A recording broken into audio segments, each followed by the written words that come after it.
You are listening to Spaceboy Universe on the SBU network. Explore the universe with Spaceboy and Surlana.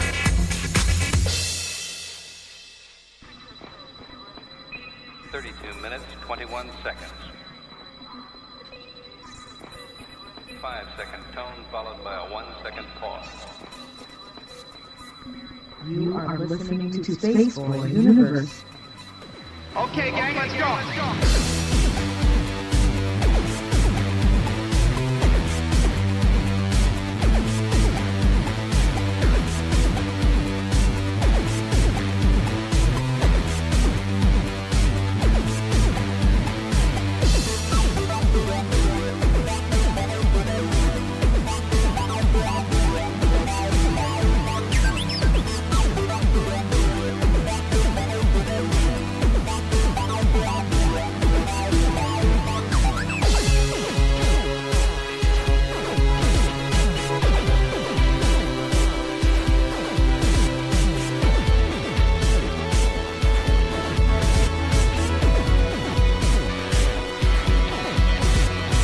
From the space city called Houston, Texas, welcome to Spaceboy Universe, featuring Spaceboy and the lovely Surlana. So strap in and prepare for launch sequence.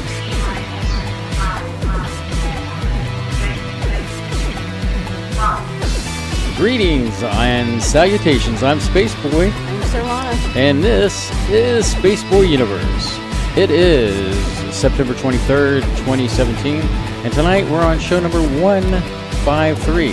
Tonight we'll be discussing Richard Nixon and the Watergate break-in. As always, you can follow us on Twitter. That's at the SB Universe. Follow the guest, the Praveen. Please stop. I'm piping you down. So as always, follow us on Twitter. That's Surlana, at Surlana. Follow Spaceboy, that's me, at Spaceboy Music. And follow the network that brings you all this fine quality programming, and that's at the SBU network. Remember to hashtag your tweets tonight with hashtags SB Universe, and I'm keeping you down until you get the giggles out. Hashtag Space Cadets is the other one you want to do. Now, if you want to hang out with said Space Cadets, go to spaceboyuniverse.com, click on the player, and in there it is the dancing chat bubble, and that will get you in with all the cool kids. Now, in addition to Twitter, you can find us on the universe. Find the universe on Facebook, Tumblr, SoundCloud, iTunes, and YouTube, of course, and many other places. Speaking of YouTube, you know, the show has more than the SBU archive of shows on YouTube. There is video content from SB Music, SBU interviews, video interviews at 2-Bit Gamers, and so much more. So go there, subscribe, become an official Space Cadet by going to our YouTube site. Can't catch a show live? No problemo. Take the SBU on the go via Spreaker, SoundCloud, and iTunes, because, man, we love to broadcast. And on that magical note, I hand it over to Mrs. Giggles. You almost said, follow the goat, didn't you? Well, I did not see that coming.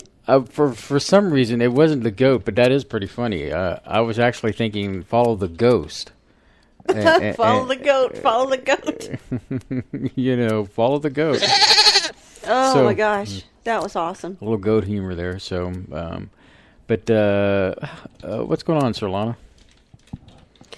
Well,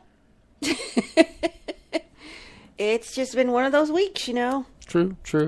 And I feel like I have had a headache every day since Hurricane Harvey. A nasty sinus headache that will not go away. If it is a sinus infection, how long can you have a sinus infection? A month? 2 months? I guess I'm about to find out. So that's what's been going on in my world, and it affected my research, but we'll get into that later. So, so what's up with you? Like, I don't know. Well, we like to keep it like, for some reason we're in two parts of the universe and make people think, hey, well, like, you didn't know what I was doing.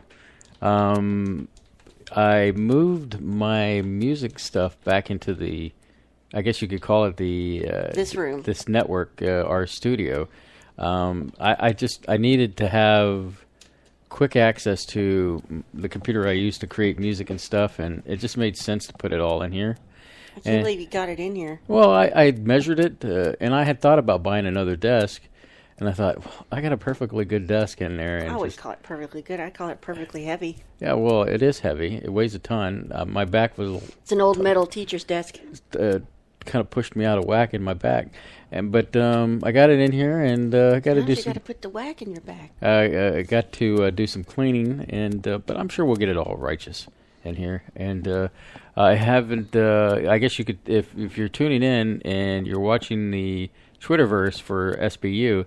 Surlana, I guess, posted some of the pictures of our adventure at Walmart today. I saw these Halloween mask thingies that are out there and tried some on, and they're creepy as heck. Yeah, the cat one was pretty good.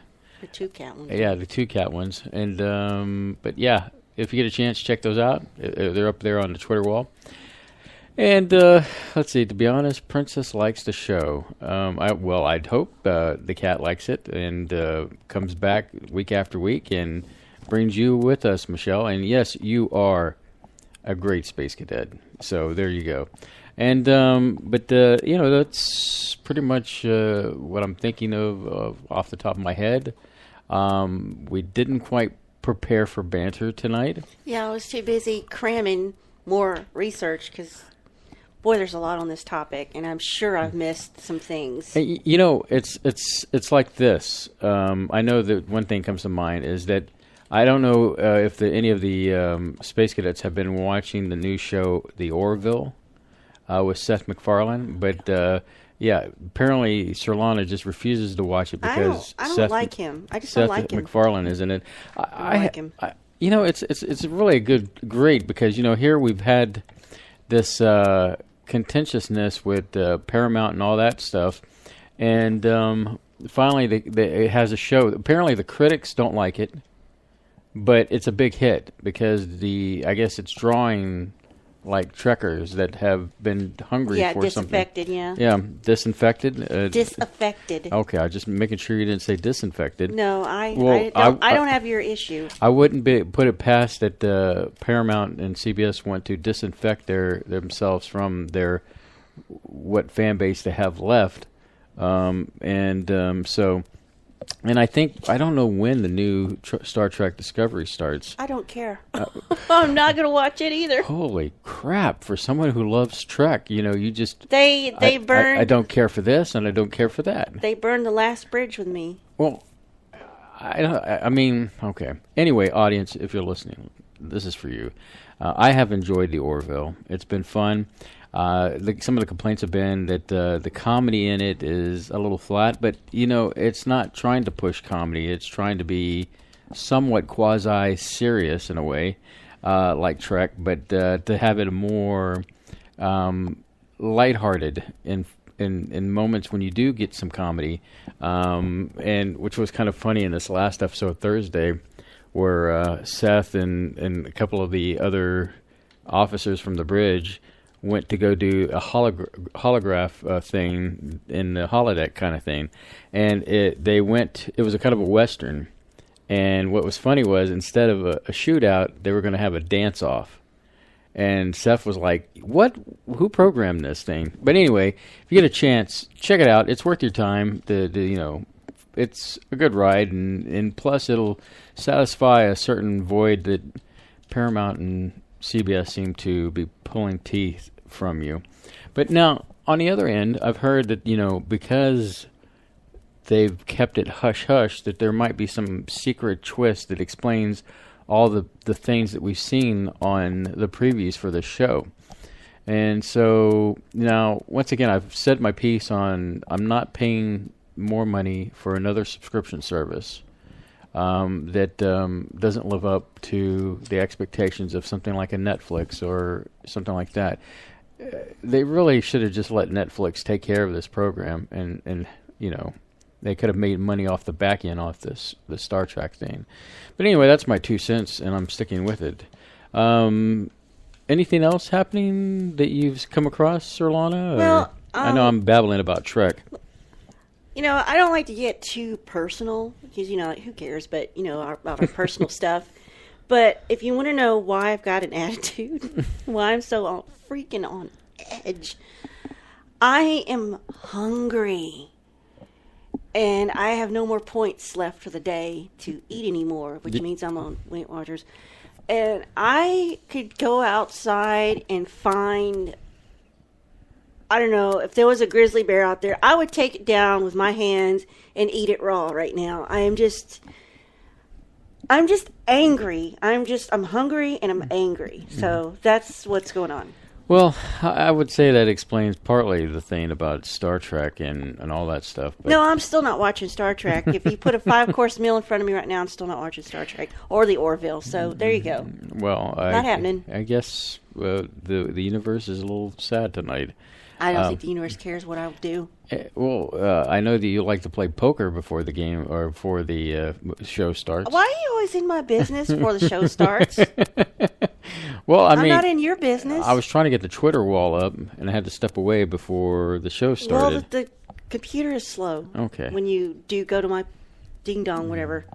I think it's mentally memory challenged.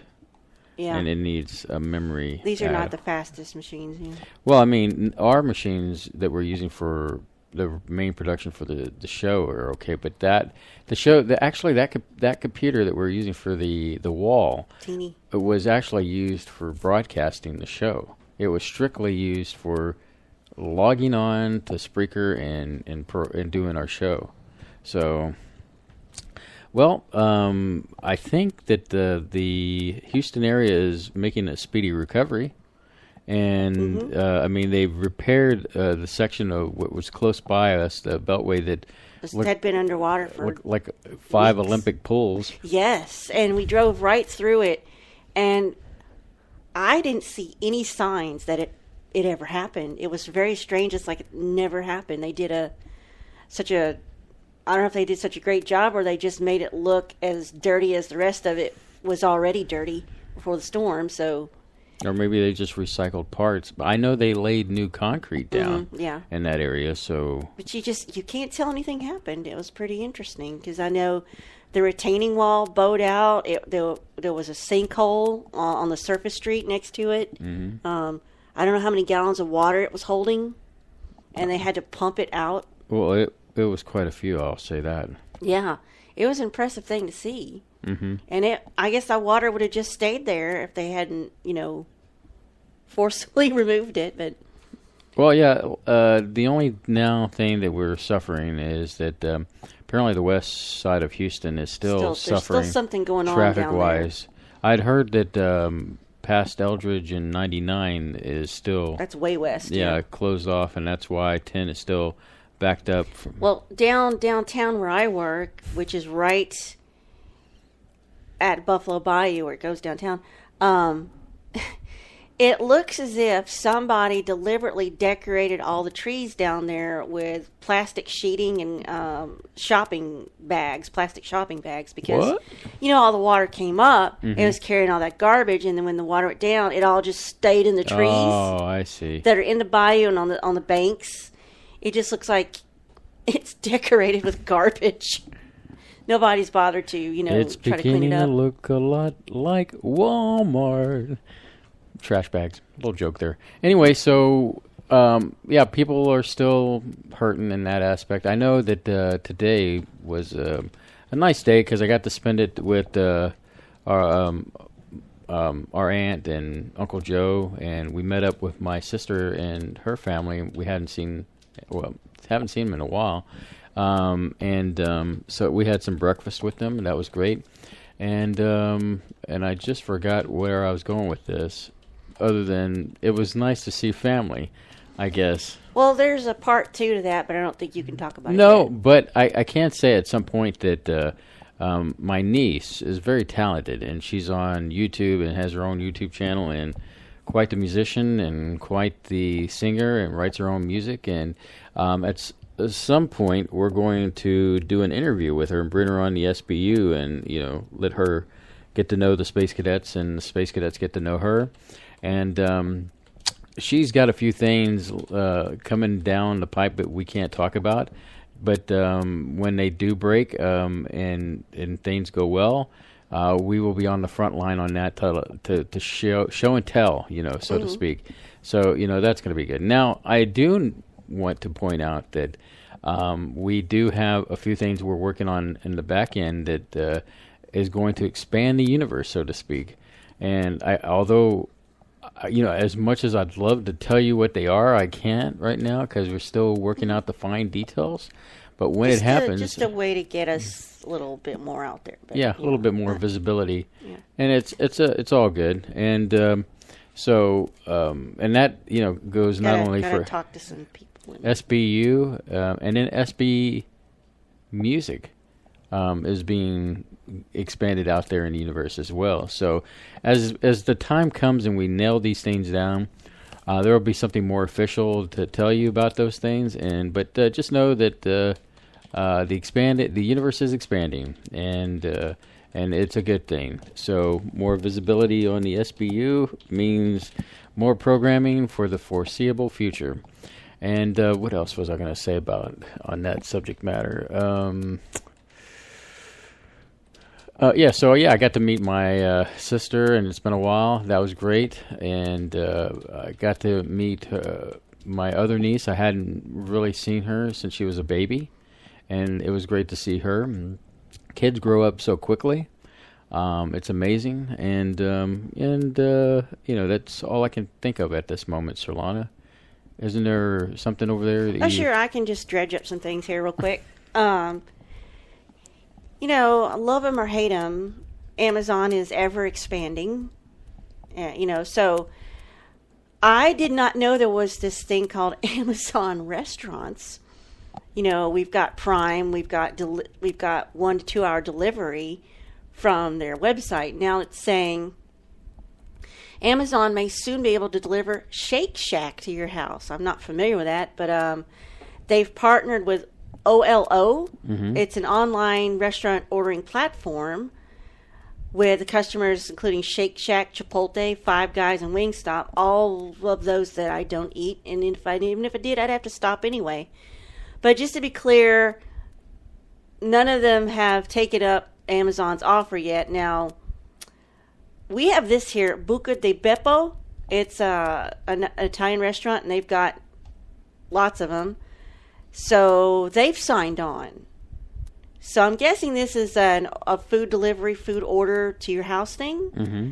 So far, Amazon restaurants will let you order food and have it delivered in under an hour, which beats Domino's time. It hasn't attracted any major chain restaurants, probably because they're using other services that we've used here locally, like DoorDash and right. I can't forget. We used another one too. I can't remember the name of it. And Grubhub. Grubhub. But the DoorDash is the newest thing that we've been ordering from that actually will deliver us if we wanted Jack in the Box or something like that. Yeah, just the craziest stuff. So right now it's available in 20 cities: New York, Chicago, Seattle, Los Angeles, and Miami, all places we don't live in. So they're also going to put that on Alexa, so you can say, Alexa, get me a chocolate shake right now, and I guess she'll do it. Mm-hmm. So how about them apples? Them apples are pretty tasty, I have to say. Oh, yeah. Hey, Space Cadets, here's a little something for you. I posted something on my Facebook wall, but you can easily follow along with the game by posting your responses onto the Twitterverse wall. And basically, name a movie that takes place in your city or state. That's it. Post your answers on the Twitter wall, and we'll share them throughout the movie. Share them throughout the show tonight, and get that word out. Okay. Oh, I thought you were still No, going. I just that's it. That's what I had to say on that segment. Okay, let's just. I'm sorry, I'm having to do this as we talk. Mm-hmm. And, I can never find any music news that's relevant. Well, I can put out some music news as basically Spaceboy music stuff. I'm still working along. That's the only music I care about. Well, I appreciate it. Going to spaceboymusic.com, you can find all the wonderful music that's played here on the network there, and pick you up some tracks for some, just cents out of your couch cushions. But anyway, so I've been working with Jim and Jody Bray with their endeavors of their new shows they're going to be putting out. And so I've been working on some music. Now, unfortunately, something happened after the hurricane blew through, where the music I had written for some of their projects, or the project that I'm working on, I lost the files, and I felt like, when that has happened before, where I accidentally, and I know this is a dumb move, but somehow I reformatted a hard drive once and lost like all my, That was 2007. 2007, because it was the departure. great drive erasing of 2007. Oh God! And at least this time, but I have a feeling what it was is that when we left that day, because I had just finished and did some things, and then it asked, "Well, would you like to update and restart your computer?" And I said, "Oh, okay. It probably needs it." And when I came back, those files were missing. I was like so devastated by that. Yeah, I mean, that's like missing my PSD files. Not as bad as devastating as losing the formatting my hard drive kind of thing. Yeah. But it's still bad enough to I mean, this is really good, and I just need to do some tweaking. So I need to go back, and I'm going to probably have to reconstruct the song, or actually there's a couple of songs I did. And but anyway, talk to Jim, let him know. He was a good sport about it, and it's always nice to talk to him, and both him and Jody, they're just great people, and I'm looking forward to this endeavor with them, and reconstructing that music and getting it back out. So I think I can piece it together. It might be, sometimes Not a problem for you. I'm kind of looking at it as a positive in a sense that, hey, that was good. That was like a demo. But now let's write the real. Yeah, it's like, do you like that? Well, you can't have that. Exactly. It's gone. Hey, you want that? It's like that Eddie Murphy. Would you like some? I had some candy, or I had some ice cream. Anyway, Eddie Murphy. Check that one out. It's pretty good. So let's see here. What else do we got here? I found one other thing. I don't know if any of you do this. Let's say you go to YouTube and it's playing a song or music you like, and you can't find it anywhere to buy. And I've had this situation many times. Or it's just a one-time thing somebody did, and you'll never see it anywhere else. Well, there are certain websites you can go to. If you look for them, they will rip the audio from the video and create an MP3 for you. Mm-hmm. Well, they have shut down youtube-mp3.org. Really? According to Torrent Freak, I guess that's a site or something. There's a final judgment that's been reached for the audio ripping site youtube-mp3.org, and a collection of record labels including UMG, Sony Music, and Warner Brothers. It's not been signed by the judge, but it's a decision in favor of those labels. So they have to transfer the domain to a party representing the labels. So, that's like converts YouTube links to downloadable MP3 audio. So, well, I could see where they're going with that. Let's say, I'm just trying to think of an artist off the top of my head that's relevant. And to be honest with you, there's not a good one out there. Well, these are. I don't feel like I have to do that anymore because I've got Spotify. Most people I want to listen to are there, honestly, and I pay for that. Very seldom do I pay to buy something specific. Well, I'm not getting I'm like, that. Yeah, I'm doing a Spotify thing. I'm not getting things I get. I'm not getting an artist, a song that's popular. It's more obscure things you can't find anywhere.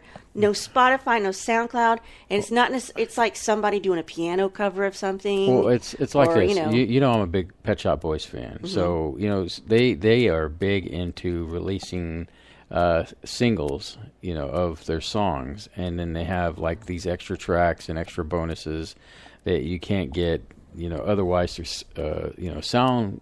Spotify, excuse me, I was going to say SoundCloud. And so, I don't mind. I'll pay for that, and because, it's something I enjoy paying. I like to support the artist because, they've enriched my musical ears through since 1985, 1984. But yeah, I think I understand because, Well, the RIAA oh, called it the world's largest audio ripping website and filed copyright infringement claim against the site last year. Upwards of 40% of illegal audio ripping. They did. I don't know how they found that out, but it was a significant form of piracy for the recording industry. With almost half of 16 to 24-year-olds using the service to get MP3s off of YouTube. So, 304 songs have been named that were illegally ripped, including Gaga's "Born This Way," Missy Elliott's "Get Your Freak On," which I guess they can't pay for a web service just to listen to this stuff from Spotify. So we've gone through the gambit of all these different things. We've done the Napster. We've done some other LimeWire. Oh God, LimeWire. I'll never forget the night I got Napster. And it was gorgeous. But it got to a point where we had nice jobs, so we just started paying for what we wanted. It all comes back to a la carte. I eventually did pay for everything I wanted. And then when iTunes came around and you could buy, that way digitally, it made it easy to buy. I mean, we've never been saints, but I think ultimately, over time, it's like we went ahead and purchased things, and I made up for it. Yeah, I think I've made up for it. I've more than made up for it. And then, the problem is now with music in general and watching movies, the millennials, they don't want to pay for that stuff. I mean, it's not like, they want it to be free. Well, and that has probably been. I did it because I couldn't pay for stuff. I didn't have a job. I didn't nothing. But I think it's more prominent with the millennials because they're used to just having to get in it, and I don't necessarily blame them. And it's actually made me think a lot about how I do my music and how we put out the SBU and all that, and so. There's some changes coming down that pipe too as well. But the last thing I'm thinking of is a paywall for any of that stuff. But I mean, the music is out there; you get it, and for definitely Spaceboy music and SBU. Hey, I just thought of something, and I forgot about this, and apparently we're still here. Yeah. We didn't die or anything. Yeah, the Planet X, Nibiru. X's gonna give it to you. X gonna give it to you. Apparently didn't give it to us. So we're still alive. The world didn't end. Honestly, it felt more like the world was ending during Harvey because of the way, we were sort of locked in the neighborhood and nothing was open and you couldn't get gas. That felt more like the real end. Well, the reality even though we knew what was happening. Well, and to be honest with you, the way things have been going down, you have earthquakes in Mexico. There was one that was off the coast of California, Northern California. I think we were watching something about the induction plate going under and in Seattle having this due for this major catastrophe to happen to them.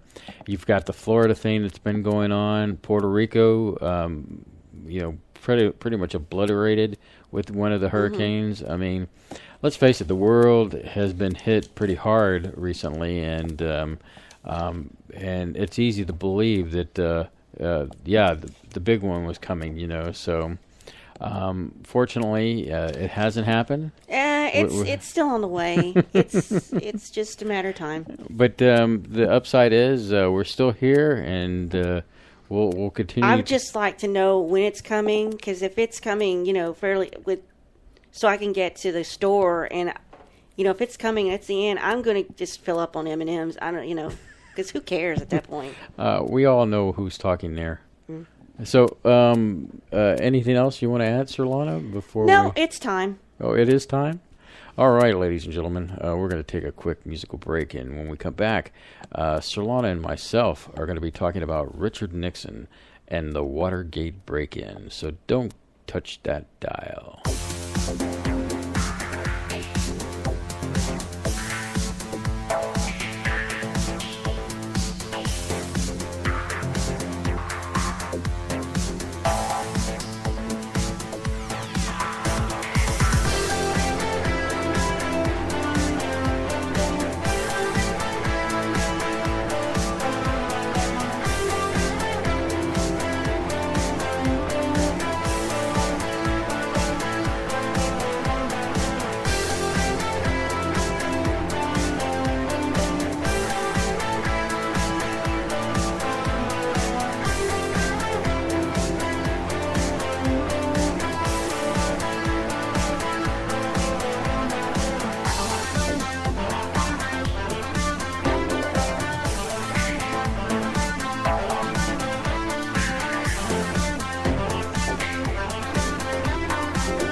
On June 17, 1972, 5 men are arrested after breaking into the Democratic National Committee headquarters in Watergate Complex in Washington, D.C. White House Press Secretary Ron Ziegler describes the incident as a third-rate burglary. We later find out there was much more to what was going on. And tonight, Surlana and I will be discussing Richard Nixon and the Watergate break-in. What's funny about that? Is it because I just had this news report kind of thing going on? No, I'm laughing at someone in chat. Sorry. It's so distracting. Anyway, so Surlana. I didn't realize I made a noise. This was a topic that, you found let me drawn explain. to. Crap, I lost my straw. Anyway, so you're going to ask, why the heck are you doing a show on something like this? Well, Because we do cover history. We cover history. It's a history topic. Well, this is more about me.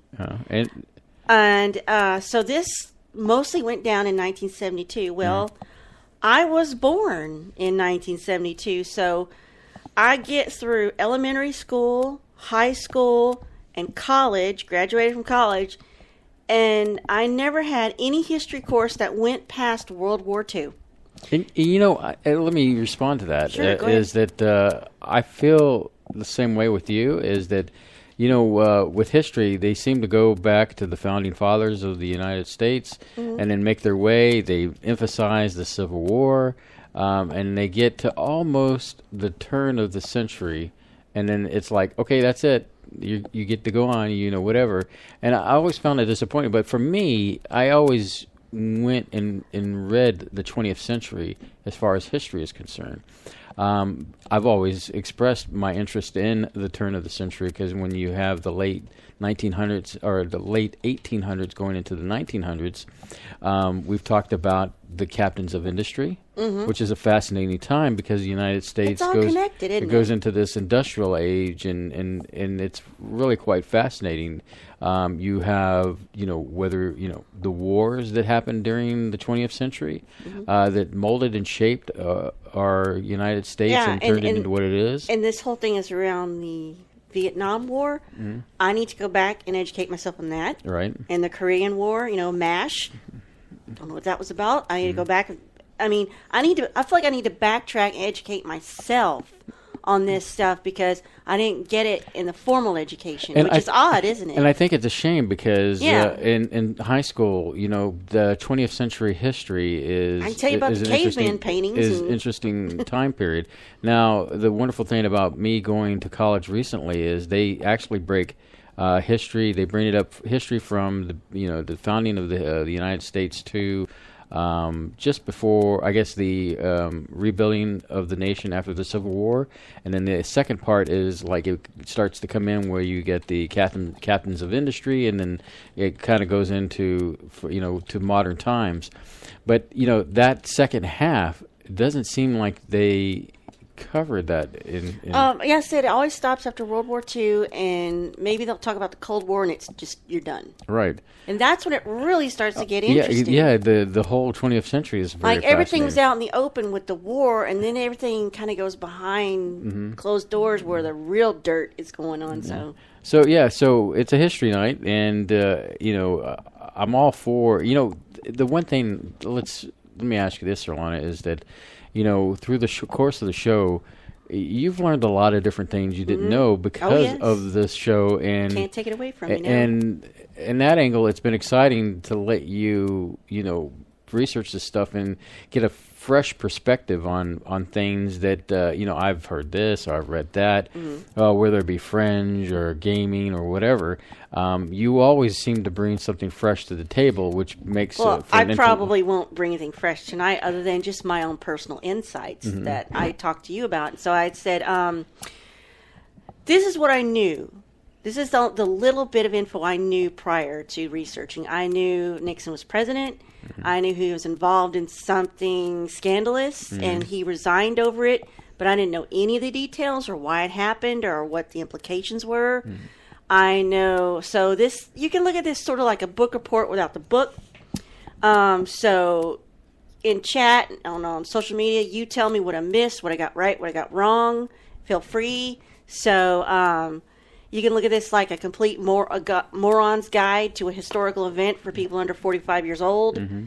So as I began to look into this whole Watergate scandal, I found out there was so much more to the story than just this one break-in. Mm-hmm. There was a lot of illegal acts that happened up to the break-in.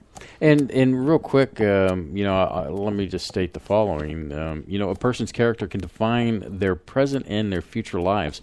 It shows much about their personal relationships with others and their personal attributes and their response to issues affecting their lives.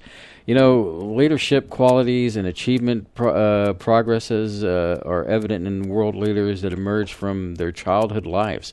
Understanding a person's life history helps us understand the goals in life and the efforts they make towards achieving those goals. Scholars use different media to present people's lives and achievements in public life.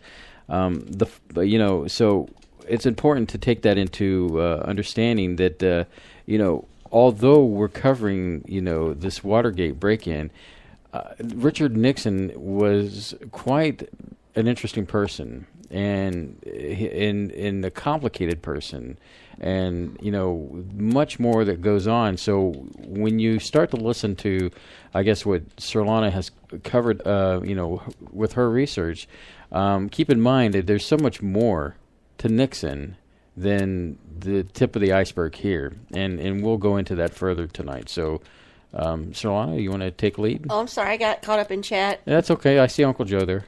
Uncle Joe, we meet again. It's twice in one day. Okay, so I got into this, like, what is the Watergate scandal? Well, it happened about, June, says the significant date is June 17th, 1972. I would have been barely 2 months old, I think. Do I have that right, Yeah. sis? You tell me. 5 men broke into the Democratic campaign headquarters in the Watergate Hotel in Washington, D.C. Did I also mention I lost another tooth today in the front? Yeah, I'm just losing teeth left and right. Okay, so these guys that broke in were arrested, and then it was later discovered these men were sent there at the request of the Committee to Re-elect the President, which the acronym for that is CREEP. How apropos. And so there was a conspiracy of the cover-up of the incident, but there was actually stuff leading up to that absolutely dropped my jaw. And I was still, 30 minutes before the show started, I was still getting info. But it wasn't until 1974 that they got all the definitive proof they needed about Nixon's involvement in the cover-up of the break-in and a bunch of other stuff. So in the end, 21 people went to jail for Watergate-related crimes, which included Nixon's right-hand man, John Dean, and H.R. Haldeman. And we'll get more, into that. So all the sources I researched said this I'm sorry about that, burglary scandal had no impact on the president election of 72. Was that his re-election? That had to be his re-election. Yeah, his re-election, because he had already been president. Right. Yeah, 4 years. So no one seemed terribly concerned at first about Watergate. Because Nixon, the public, he had done a lot of good stuff, and he was liked by the public, and they thought, well, he's going to be great. And then I believe at the time, I think this is the time where at that particular election, and I could be wrong on this, I might getting these backwards, where McGovern lost tremendously through what were we going to say? So you're talking about the election going into 72? Okay. I'm trying to keep on track. Sorry. Yeah. So yeah, I'm just kind of giving you a pre-thing before that, and I'm trying to think of the guy that was running, and I can't believe I just went blank on this, but he was shot. And so McGovern picked up, but he was not. I guess people just didn't want to vote for him, and because Nixon ended up winning by a major landslide, and so yeah. But anyway, that's a little pre-thing, right? That's kind of okay. So like I said, I researched this, and it had no impact because I think right when that was going on, other events were happening that were more in the press and in people's mind, like, the Vietnam War and the student protests. Mm-hmm. So this break-in actually turned out to be just one in a series of incidents instigated by Nixon. Now, I kept asking you through the week and, through the day, and, what about Richard Nixon himself? I don't know anything about the man. I don't know anything about his presidencies.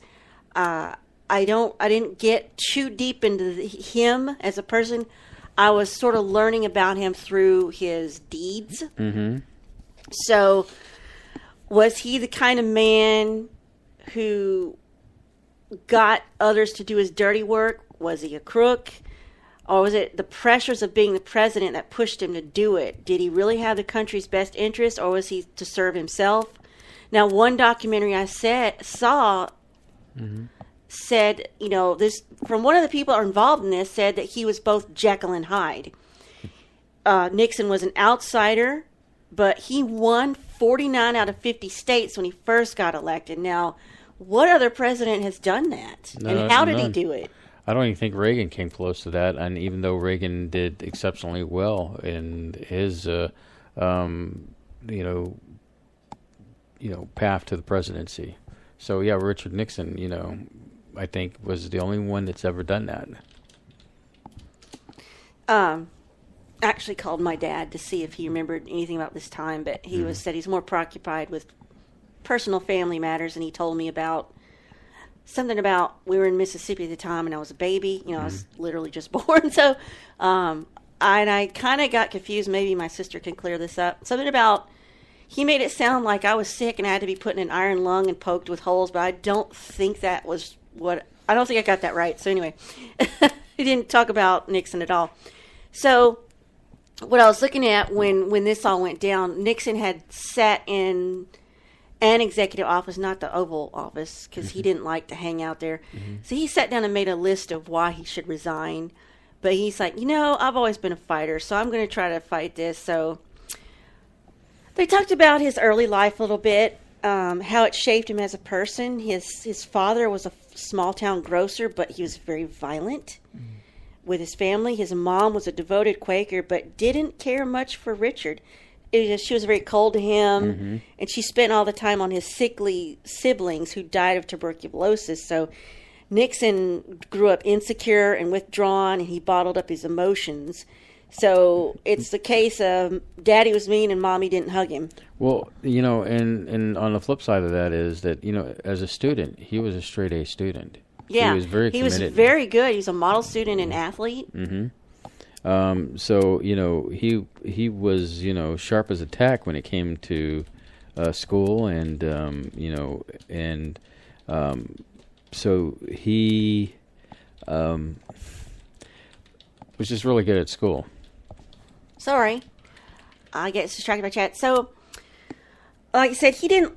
I thought this was interesting. He didn't use the Oval Office. He used the old executive office building, which is sort of like a den, it's a few hundred yards away from the White House. Nixon was not social. He didn't attend parties. He liked to be shielded off by himself. So he was an introvert. I mean, like he me. He preferred to be by himself. I would get out of doing this if he let me. He felt awkward in situations, but yet he, I think I forgot who said, with Nixon, sometimes his facial expressions didn't match up. Like his smile was like delayed, and he was just trying to read the situation, but it just came across awkward. Of course, when you go back in time and you see him in different situations, like for example, when the debate between him and JFK went down, he was sweaty. He was bitter about the Kennedys, wasn't he? Well, that goes back into kind of like he did not like people who had a silver spoon in their mouth or a gold spoon in their mouth. However, yeah, because he came from dirt. He came from a dirt poor situation where he had to work for what he got versus things just being handed to him, and he felt that things were just handed to the Kennedys, And going back even further on the Kennedys, their father, you know how the Kennedys really got their money? Was bootlegging liquor. No kidding. I don't know why that's funny. I mean, that's how they, the father, the patriarch of the Kennedys, JFK, Teddy, and all them. That's where they got the source of their income. But Nixon resented the kids because of them being sent to Harvard, and so and he getting kind of had it in privilege. before he even. And it wasn't just got them, to be them president. in general, but other people that were in situations where they were just handed things to him, and it just goes back to how you were describing his mom and his father, and how his father basically said you need to work. He told his brother, his father told Nixon's brother, because he wanted a suit to go to this formal.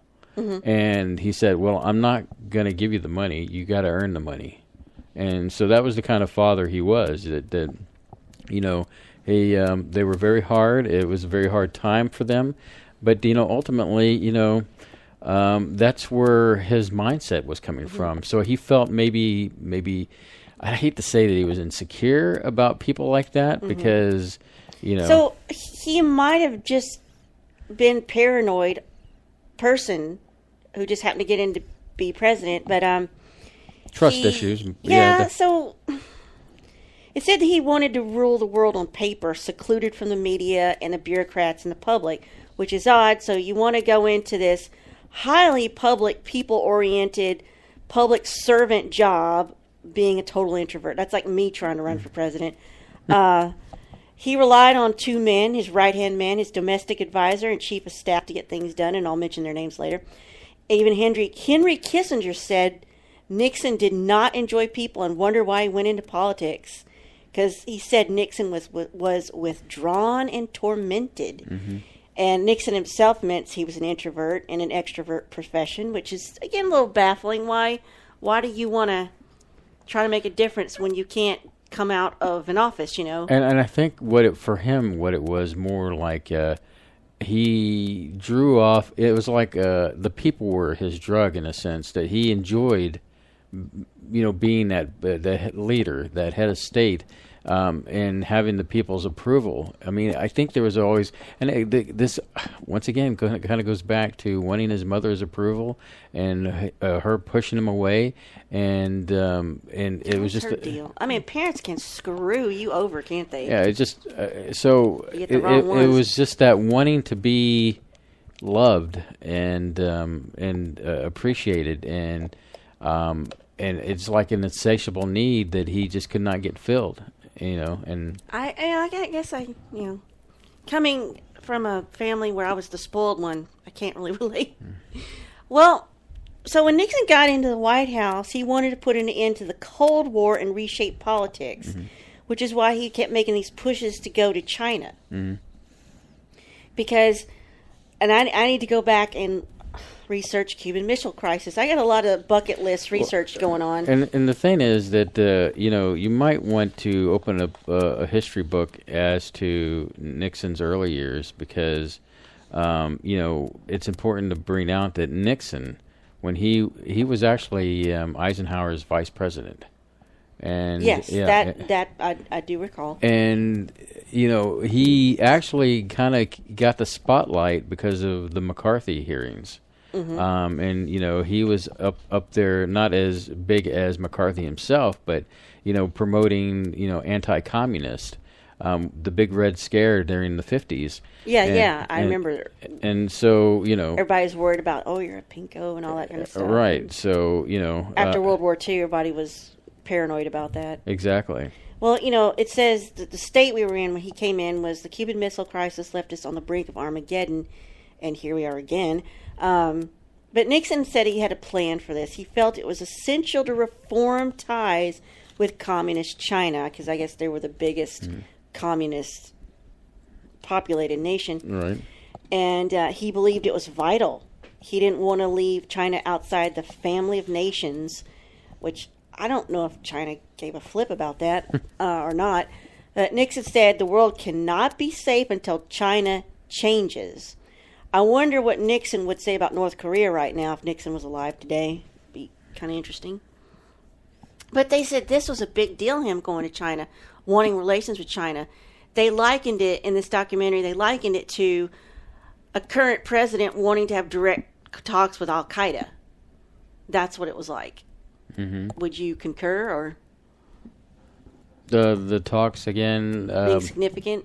China? With China, because here's why it's significant. Because, back in the 50s, like I said, I brought that up about the McCarthy hearings and, him being, on that bandwagon of finding the communist within within the United States was significant. Because here was somebody who was against communism, which he still was against communism, but he felt like, okay, let's see how we can work with China at that time, and that was very significant because, it was, we still had the Cold War going on with the Soviet Union, and to approach the Chinese, and it was just a very big deal. Yeah, because they had just, all the communists had just been our sworn enemy because of the World War II, right? Mm-hmm.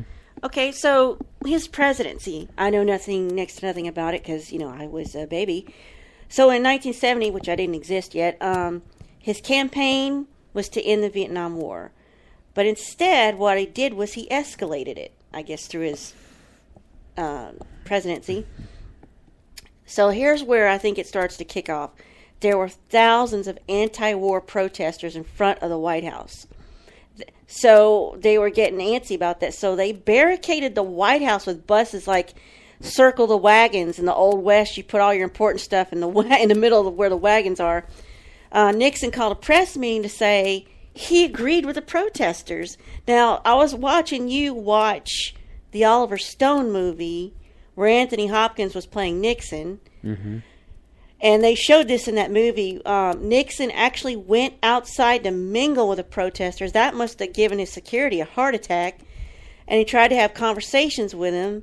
I think he did this spur of the moment. Nobody knew he was going to do it. So they had to run out there and try to wrangle him back for his own safety. Well, this didn't really help anything. Didn't really satisfy the protesters. So he wanted to find out, this dialogue keeps popping up. So he wanted to know what was going on with these protesters. What was behind it? Is there a force behind it? Was it a person? Was it a country? Was there a foreign entity funding protesters?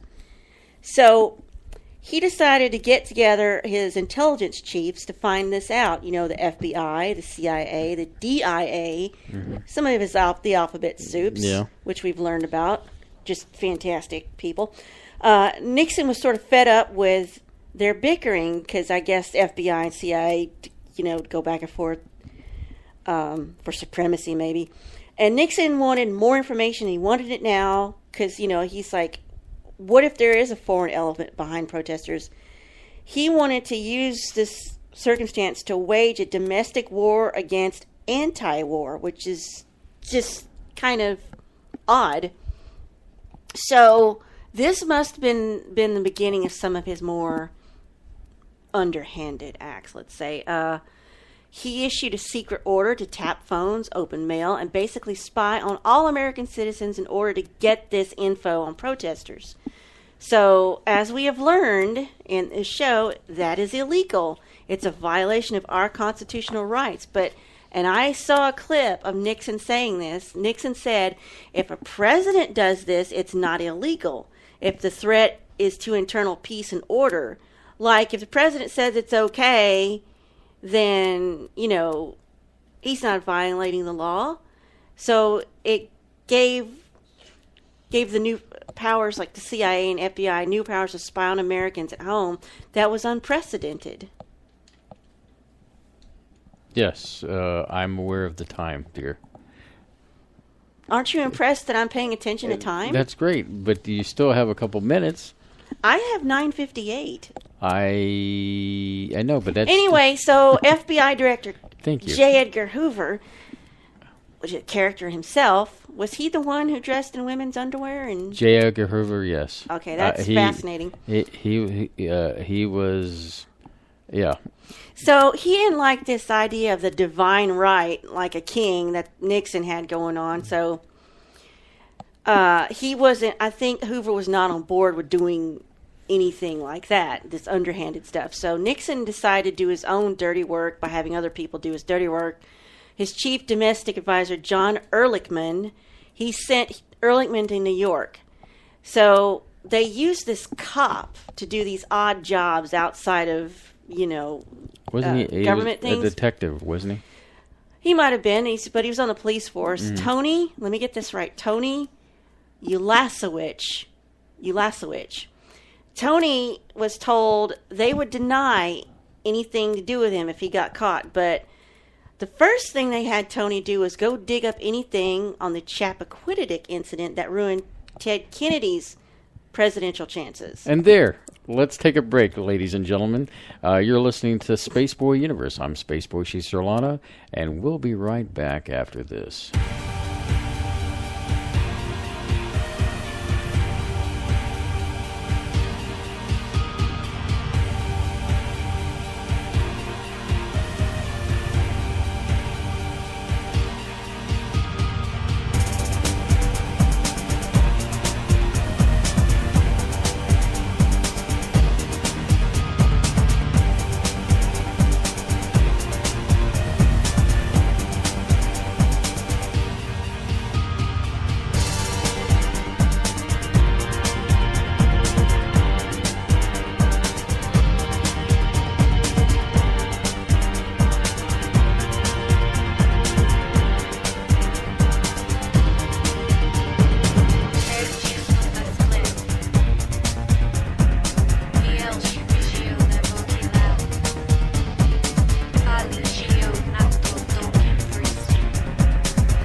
They're all calling him Uncle Joe, and that's the title he deserves. I'm just laughing because He's our uncle, or he's both of our uncles, Yeah, I guess, yeah. technically. He's Uncle married Joe. to your aunt, Right?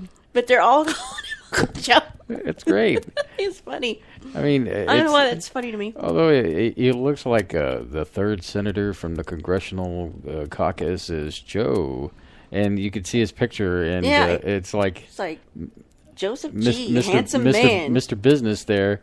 Of course, whenever we see him, he's always in a T-shirt, ready to Cut down our trees. cut down a tree, put up a new Vegematic in the kitchen, or so. Anyway, yeah, good old Uncle Joe. So You were- this guy was supposed to dig up. Wait, were you about to talk about Yeah. Teddy Kennedy? Well, why I didn't ever get why they wanted this Tony guy to go dig up more on Chappaquiddick. It wasn't that bad enough that a girl drowned. And the Teddy Kennedy Could it get worse? didn't try to go back and save the Yeah. girl. I mean, it was pretty damaging. In other words, there was no hope of Teddy Kennedy ever becoming president of the United States. Why bother to keep trying to stir something up with that incident? Well, I mean, you want to hedge your bets. I mean, I know Because, like you said, he had a thing against the Kennedys, right? He what- just wanted to make one- sure there's no possibilities. Yeah, he just did not like the Kennedys. Like I said, it was that silver spoon bootlegging money that he just couldn't take it. it just ate him Because up. I'd always heard that the Kennedys were like as close as we got to having American royalty. Just, That's why they called it Camelot. maybe I got to look in. Man, I got a lot of topics to research. It's really interesting when you start, this subject matter is when you start peeling away the onion, there's more layers there, and it connects, it's history. It connects all together, and then, and when you go down different rabbit holes, but yeah, the Chappaquiddick thing was so he's was very, kind of, like I said, once again, he's sort of paranoid to begin with. yeah, Like there's he something came to the presidency already as a paranoid person. trust issue there. Yeah. So, he gets all that going on, and that's sort of an underhanded thing, but that is also could be just politics. So, so his daughter gets married, his daughter Tricia, at the White House, and that's all happy and whatnot. And I don't know if this is happening during the reception to that wedding, where somebody whispers in Nixon's ear about something going down. Mm-hmm. And the next day, there's a little blurb about Tricia's marriage and the picture of him and Tricia. And right next to there's a big headline about the Pentagon Papers, which is a book that came out that traces 3 decades of U.S. involvement with Vietnam. Right. These Pentagon Papers, they're a bestseller, and there's more secret documents that get sent to this think tank called the Brookings Institution. Mm-hmm. And, of course, that sets Nixon off. He wants those papers back. He told Ehrlichman again, do what it takes to get it back. So, once again, they call old Tony up. And Tony's sent to go case the joint, being the Brookings Institute building. So Tony went there as a tourist and kind of reported on the building, the layout, the guards, just literally casing the joint. So Chuck Colson, who is the special assistant to the president, came up with this idea. It's like, hey, well, why don't you just go there and have somebody start a fire, and in the confusion, somebody can grab those papers. Like, stellar idea. Well, John Dean got word of this, and he was one of his right-hand men. Actually, wasn't he the attorney? He wasn't. Were you shaking your head over there? I don't think so. I'll tell you his title. John Dean got word of this plot. White House counsel is what it was. Yeah. And then, while they were trying to deal with that, another leak to the press came out 10 days later about the U.S. wanting the Soviet Union to join in a missile moratorium, which means it would give away our fallback positions in nuclear negotiations with the Soviets. So Nixon told two of his staff, this is intolerable, these leaks. He can't stand them anymore. It's dangerous.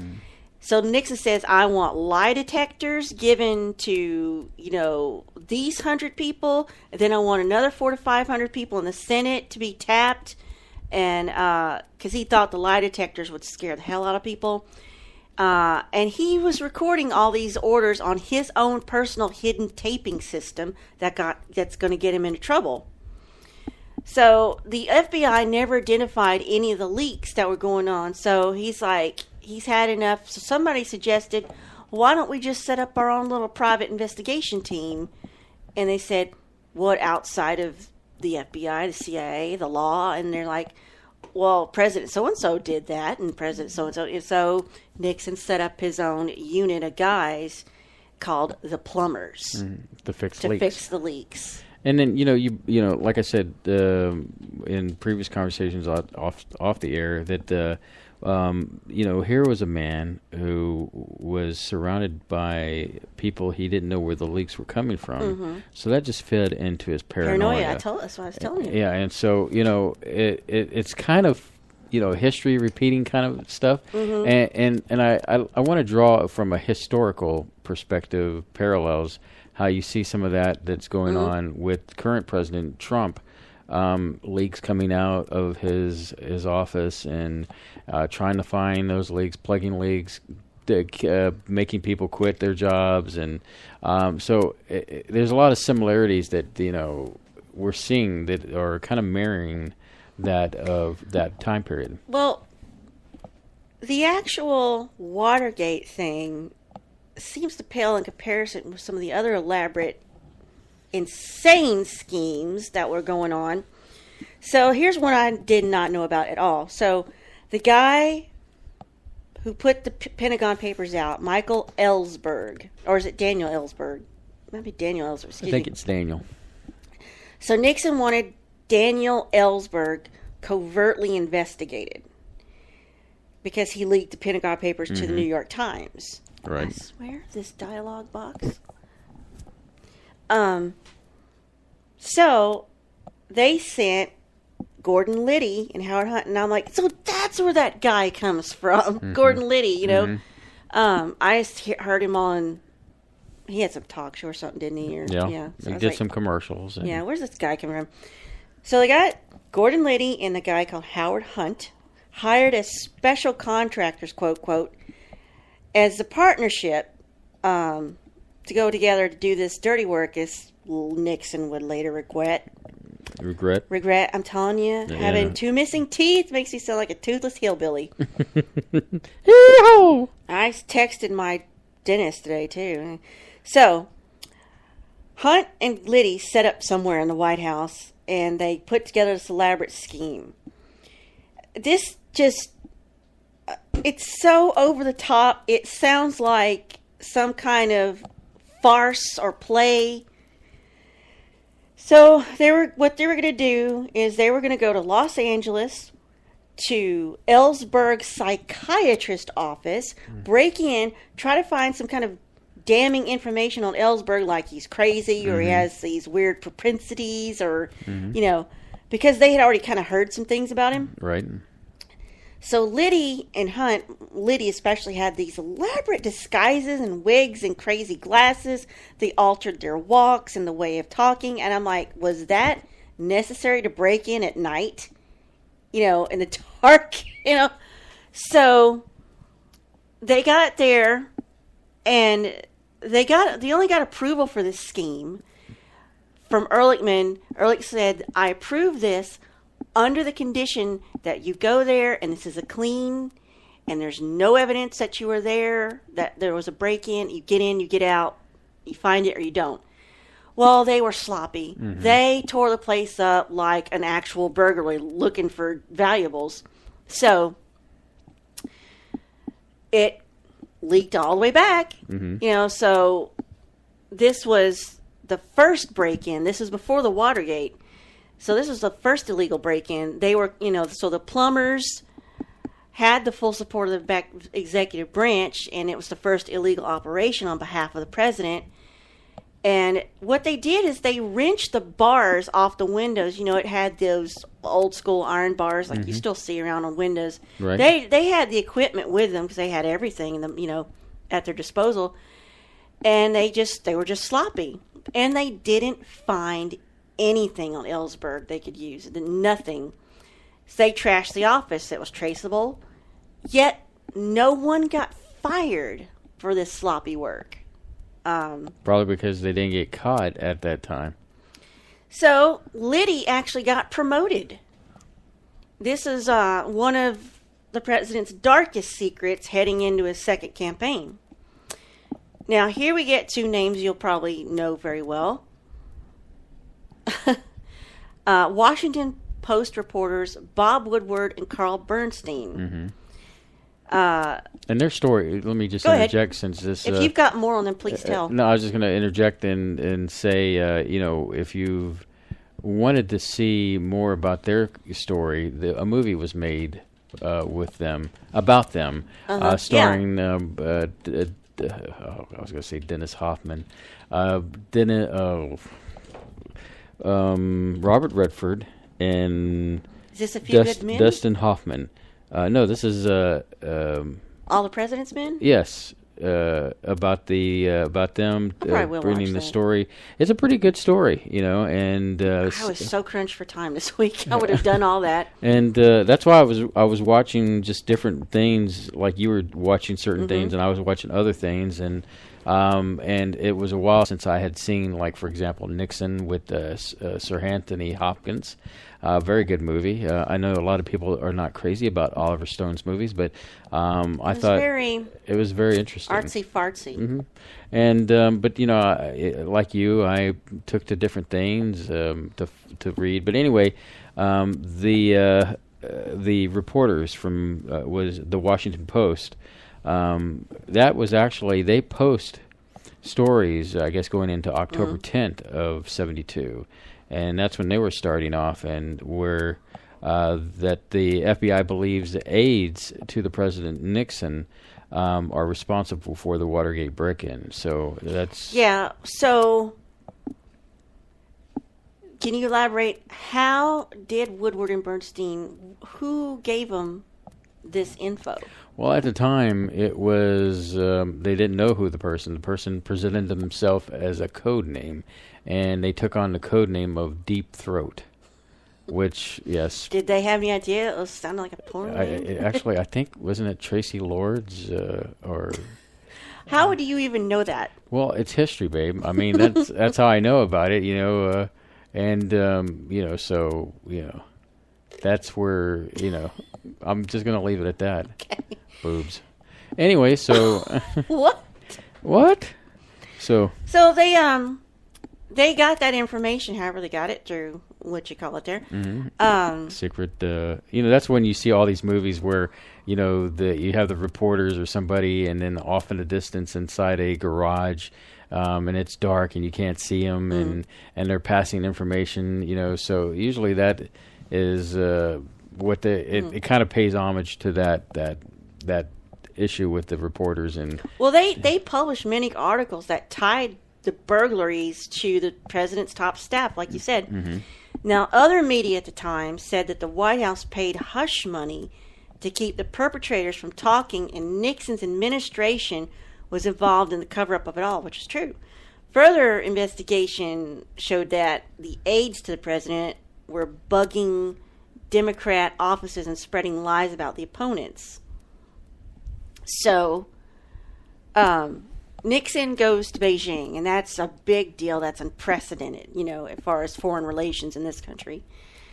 So when he left, Nixon said, I want you to get everything possible, all the dirt on all his opponents, which I guess is all Democrats. And so John Dean moved into the political intelligence. So he set that up, and he helped arrange this new appointment in 72. Liddy went and installed himself in Nixon's campaign office. And Liddy was just hanging out there, and the campaign manager was talking to someone else in the campaign office, not even talking to Liddy.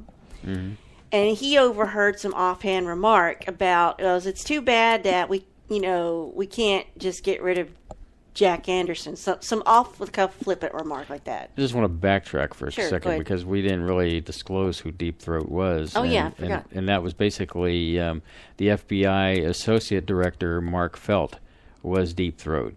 And How long did that take to come out? That was who that was.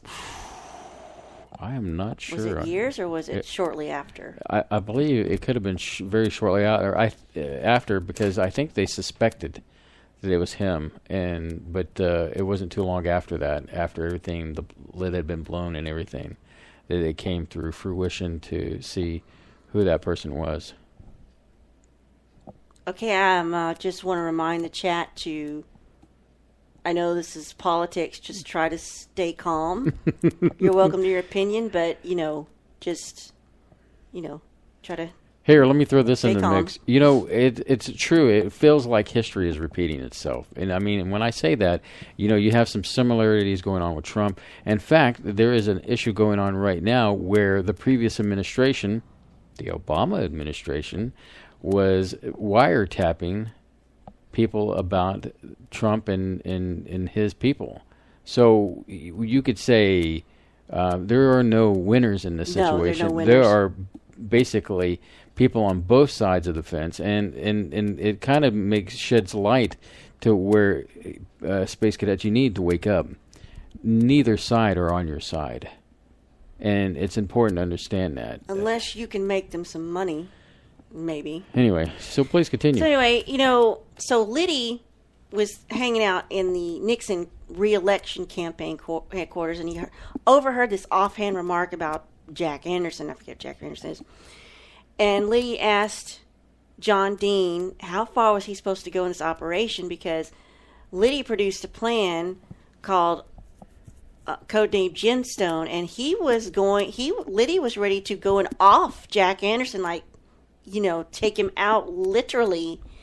And he told the campaign manager, says, don't ever say anything offhand about taking someone out, because I'll do it, because Liddy sounded bad crap crazy, So he comes up with this elaborate scheme called Operation Gemstone, or Project Gemstone, which had so many sub stones. They had to go to semi-precious stones and then brick and concrete.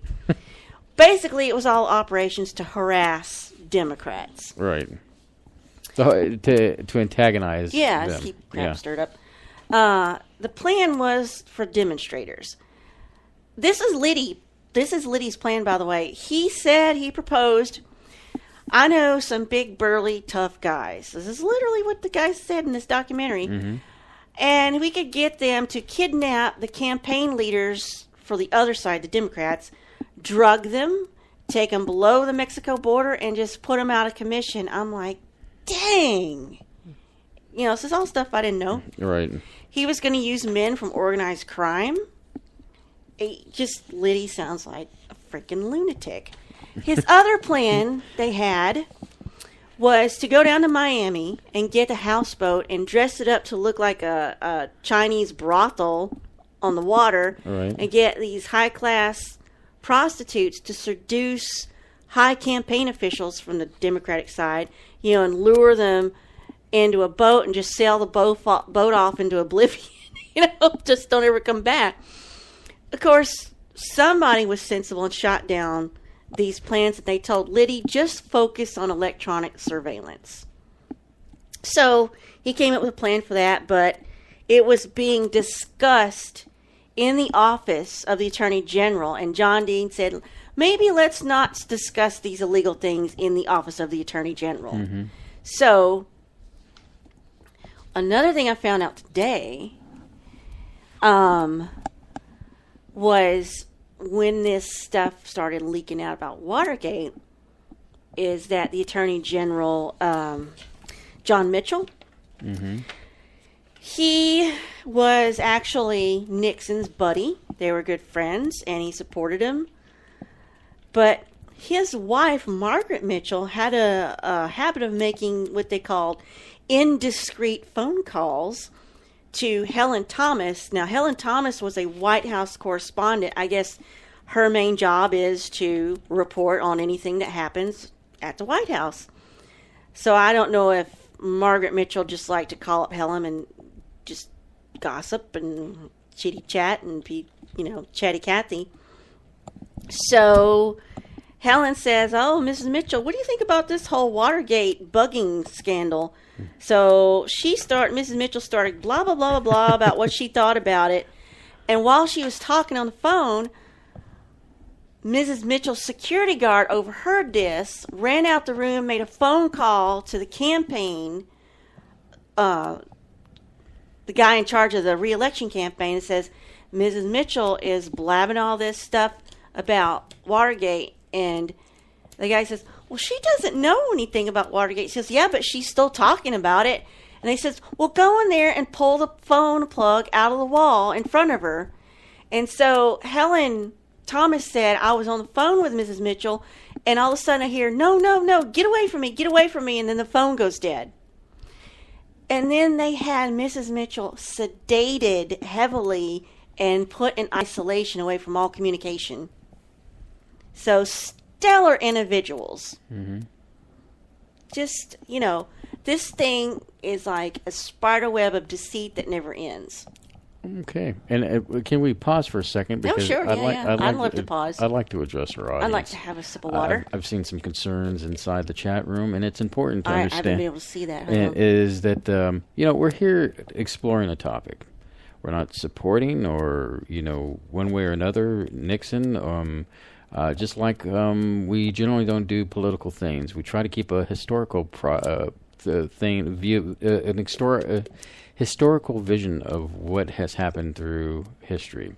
And it's important to understand that, we don't want to push things into the darkness because if we don't see those things for what they're worth and put them out there, then we're doomed to repeat history, and we're seeing some of that. And it's important to bring that up, with what's going on currently in history and the present.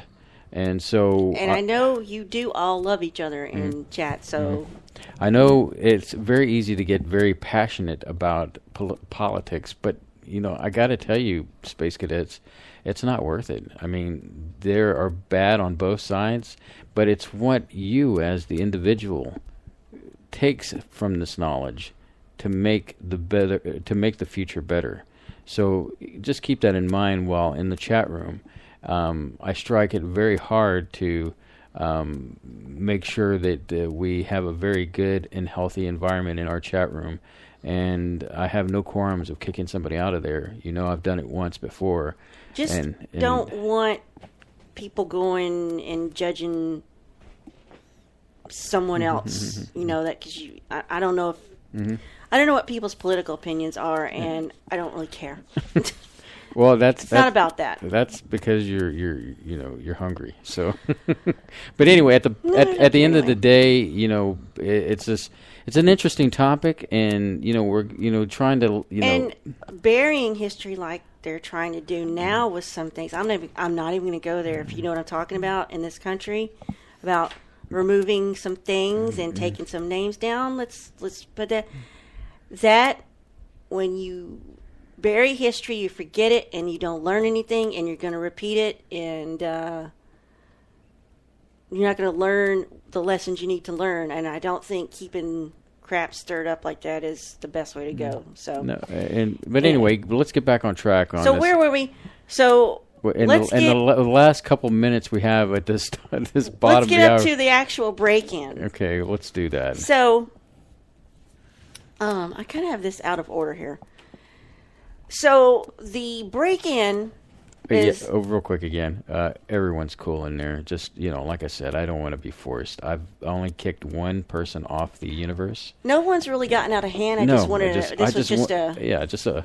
Just hey, this just. Because everybody in there relax. is mature and they know better. They're not anybody we have to worry about. So anyway, go ahead.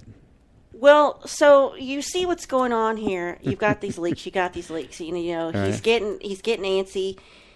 He struck me as a man who wanted to do something good for America, but he couldn't. I guess he thought he had the best interest in America because he felt that this was what was best. I mean, going back to the election, and I'm sorry if I'm backtracking, you had George Wallace was the person who was shot, and then McGovern took over, and the concern was, would McGovern be a good president?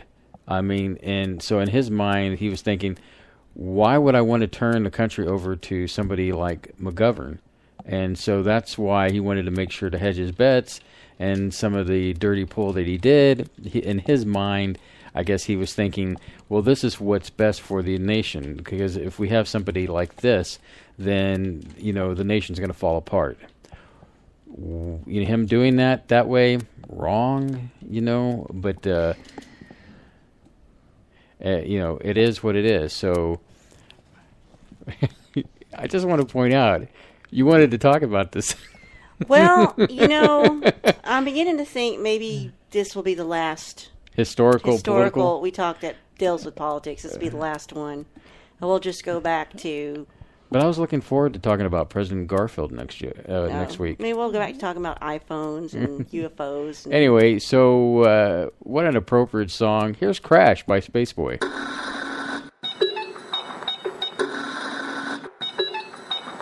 Body Machino.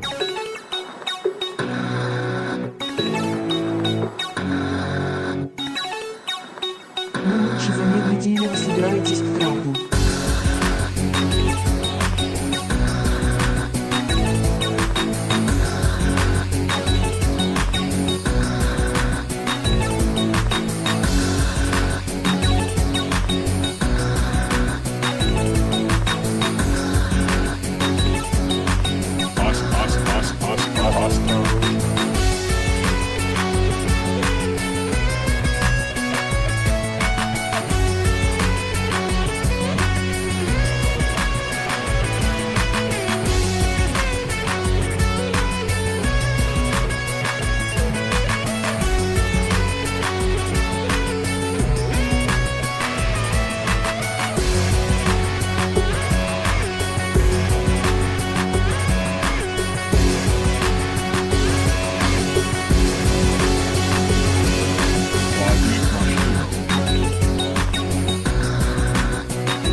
Machino. Oh, wow. What a lively night we have tonight. So, Enjoy it. The last one. Anyway, so we were getting into, I guess, where were we? Well, we got to get to the actual break-in. Yes, the break-in. So, as you know, the Watergate scandal refers to the Watergate Hotel, which is where the Democratic headquarters. The Democratic National Committee headquarters was there at the Watergate before they were going to move to the big one, or I guess they were moving to another one. But that was a kind of like, from what I understood, a temporary location for them. So, I'd like to hear what you have to say about this. Okay, I'm ready. Hit me with... No, you. About the actual break-in. So, you've got all these other underhanded things. So, I think he got the last straw with the Pentagon Papers, and I don't know if his paranoia just ramped up. Mm-hmm. So, and I don't know if Liddy was just feeding into it, and even though Liddy's plans were crazy, they decided, as part of their harassing and wiretap, let's go to the headquarters and see if we can bug them and get some info on. So they wanted to bug the Democratic National Committee headquarters so that they can figure out what their game plan was going to be for the election.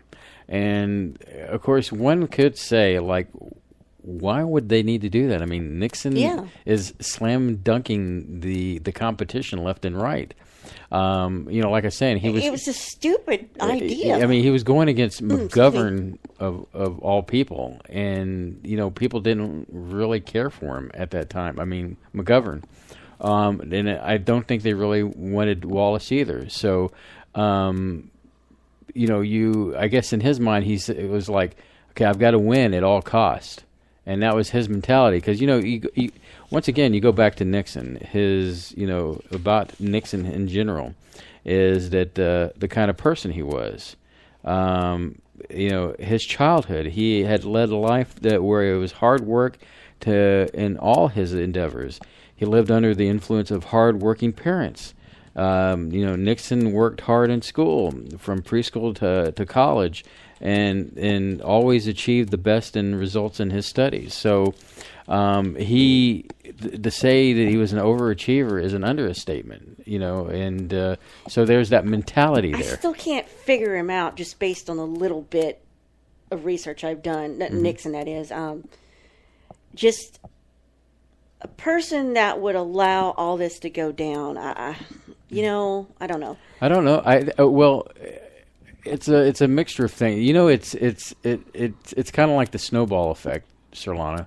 I mean, a snowball starts going down that hill, starts gathering up more snow, until you've got this huge ball of snow. And this is one of those situations where, Nixon had done some things prior to this, but I think it just, as it went on and as these leaks came out, it made him paranoid.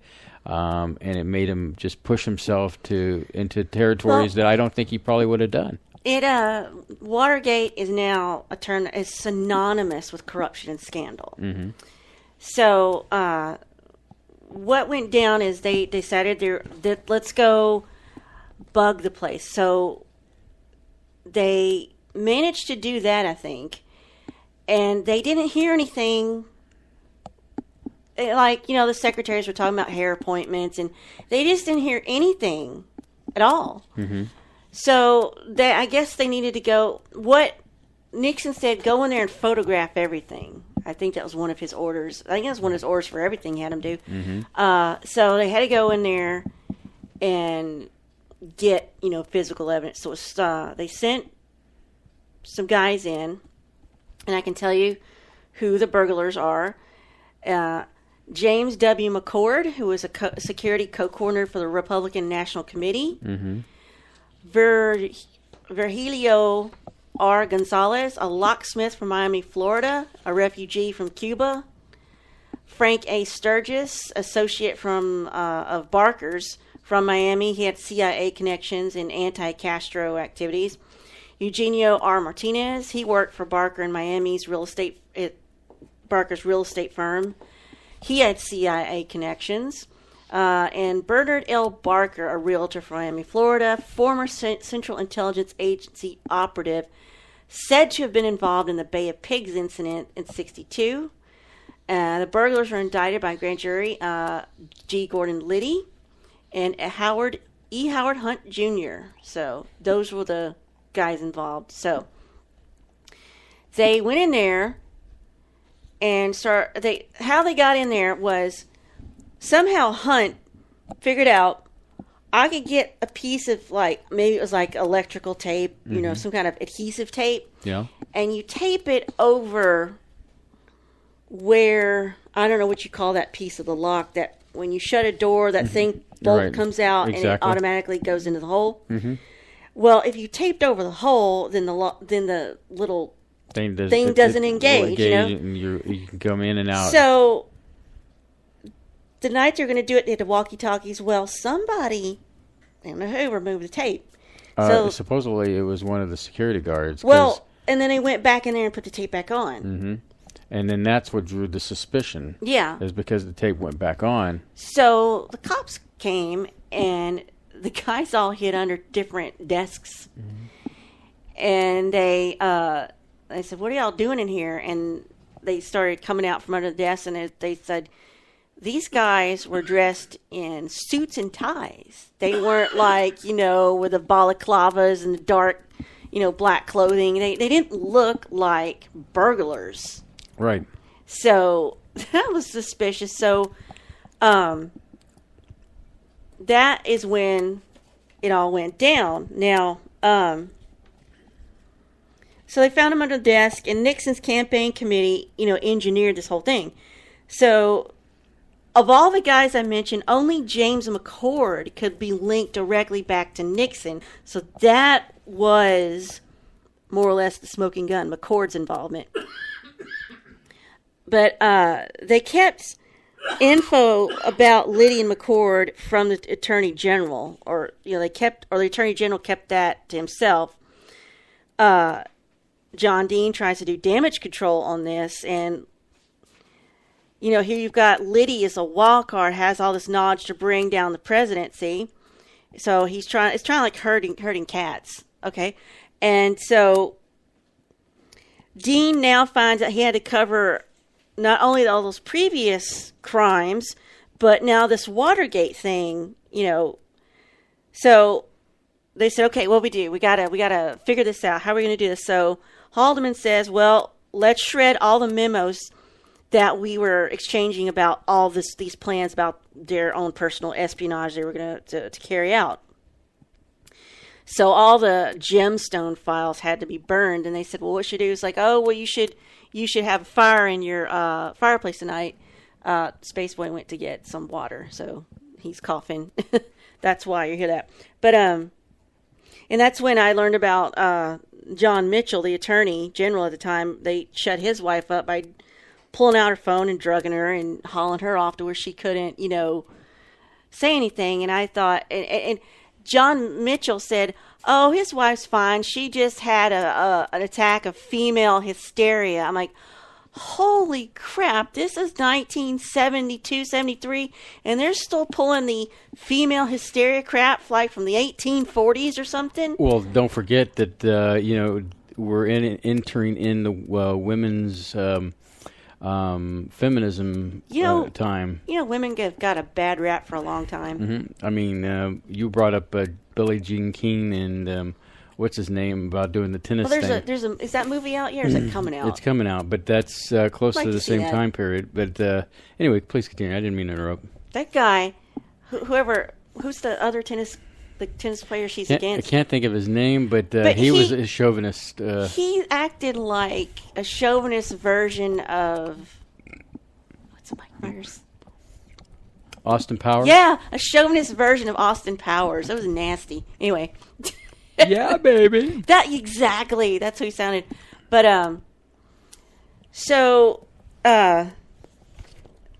this got tracked back to Nixon. Mm-hmm. And it all came out. Bobby Riggs. Bobby Riggs, yeah. Bob, Riggs versus Bob for the win. So, Frank, they said they would have not been caught if it had not been for the alert actions of Frank Wills, a security guard. This scandal may have never erupted. So, it gets back to an all out in the open. But it didn't, like I said, it took them a while to realize what was going on. Because, you've got the war and everything. So, what they had to do was, when it all came out, in 1973, the U.S. Senate put together a committee to question the witnesses. So, this part makes me wonder, and I'd asked you earlier, is this where we get this trope in TV and movies where, you got like a courtroom scene and you get this guy, older guy, lawyer, says, I'm just a simple country lawyer.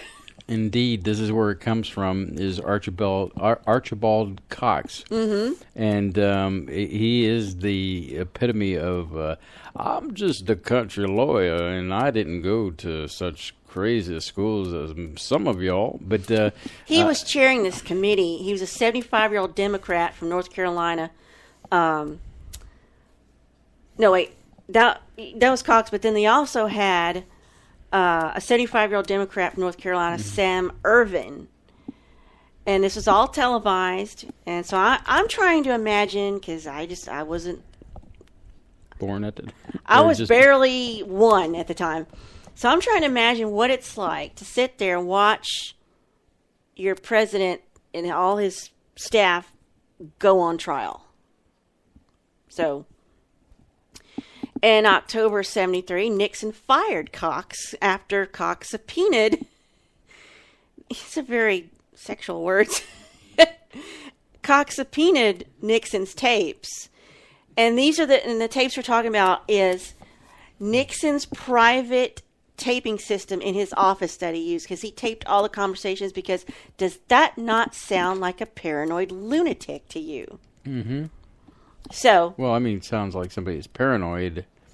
Lunatic is, another. I guess that's my take. I don't know. I don't know. This is before my time. It's possible I have no idea what I'm talking about. But so they said we want those tapes because they found out about Nixon's personal taping system. And instead of handing it over, he fires the guy asking for the tapes. Must be nice to be the king, So this act... Alexander Butterfield reveals that President Nixon was secretly recording all his White House conversations since 1971. This was July 16th of 1973. Yeah. So, October 73 was when that happened. Nixon fired Cox, and it prompted the resignation of Attorney General Elliot Richardson and Deputy Attorney General William Ruckelshaus, and the press labeled this as the Saturday Night Massacre. That's where we get that phrase from. So, of course, now the Chief of Staff, Haldeman, he denied any wrongdoing, even though he was deep in it. Now, I like Senator Irving's open statement for this trial, where he said, and I wish this was true, and I wish this was upheld, but it's just a fantasy. He said, there has been a very serious subversion of the integrity of the electoral process, and the committee will be obliged to consider the manner in which such a subversion affects the continued existence of this nation as a representative democracy, and how, if we are to survive, such subversions may be prevented in the future. And, none of that is taken into account. So you get this special committee of U.S. senators that questioned and uncovered all the secret tapings inside the White House and the ones that recorded the president's conversations. And then you got John Dean testifying that the president, this is what happened. John Dean blew the lid off it all. He testified that the president did know about the break-in and was going to pay $1 million to whoever to make it happen. Now, Dean was one of the aides who helped carry out this break-in, so he basically outed himself too. Dean said Nixon deliberately misled investigators, and ordered witnesses to lie when they get on the stand. And Dean thought it was important for Nixon to be reelected, so that's why he participated. But he soon saw how wrong all of this was. Mm-hmm. So what I'm fuzzy on is it took a year to get all this to go down, to get the tapes for the conversations, and then Nixon only gave him selected portions of his tapes. Mm-hmm. So they're like, where is this missing audio?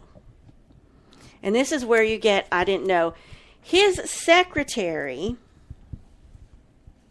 Rose Mary Woods, she was so freaking loyal to Nixon. I think she would have laid down her life for him. Even his wife and his daughter called her Aunt Rose, you know. So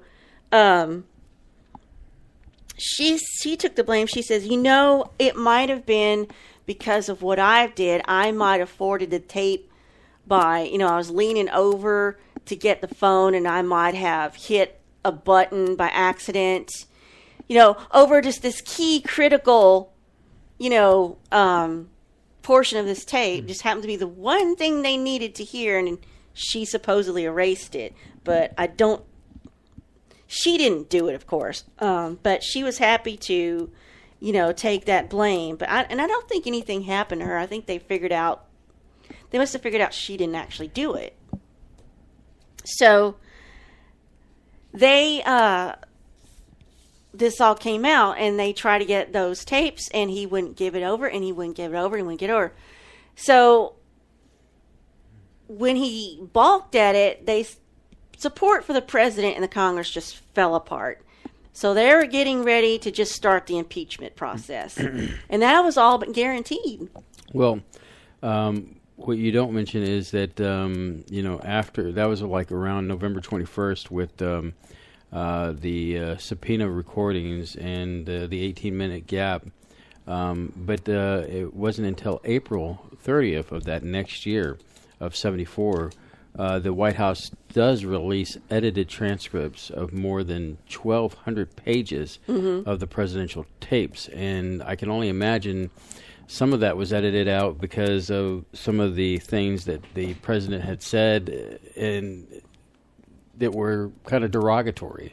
Yeah, would have come across racist, you know, and I guess in his mind it was like, you know, I don't need the public to see this. That, you know. Well, but ultimately in July of July 24th. The Supreme Court I can't even say the word. Unanimously. Thank you. Rules that President Nixon must immediately turn over the original recordings of the 64 conversations to the special prosecutor, Leon Jaworski. Yes, Jaworski. He called for he sent the subpoena for the tapes. He was a special prosecutor in the case. So it was the United States versus Richard Nixon. So the House Judiciary Committee charges against President Nixon, and there's three here. Article 1 is basically Nixon is in violation of his constitutional oath faithfully to execute the office of the President of the United States to his best of his ability to preserve, protect, and defend the Constitution. These are the things when you get sworn in, when they put their hand on the Bible, when they're inaugural. He violated everything he said when he was sworn in.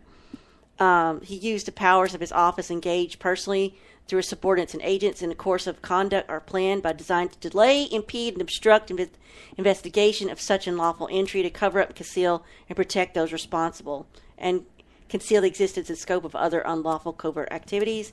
Article 2, he's repeatedly engaged in conduct violating the Constitution and the rights of citizens.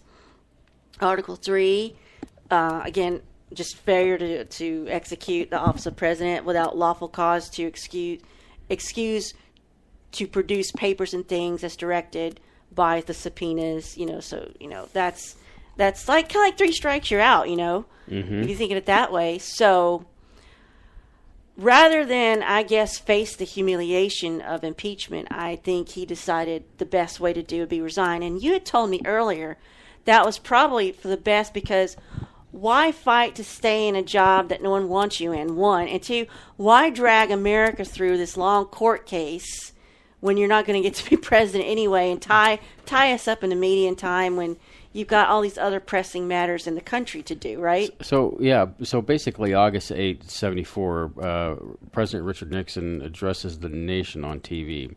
And where he states, "I've never been a quitter. To leave office before my term is complete and abhorrent. Abhorrent. Thank you.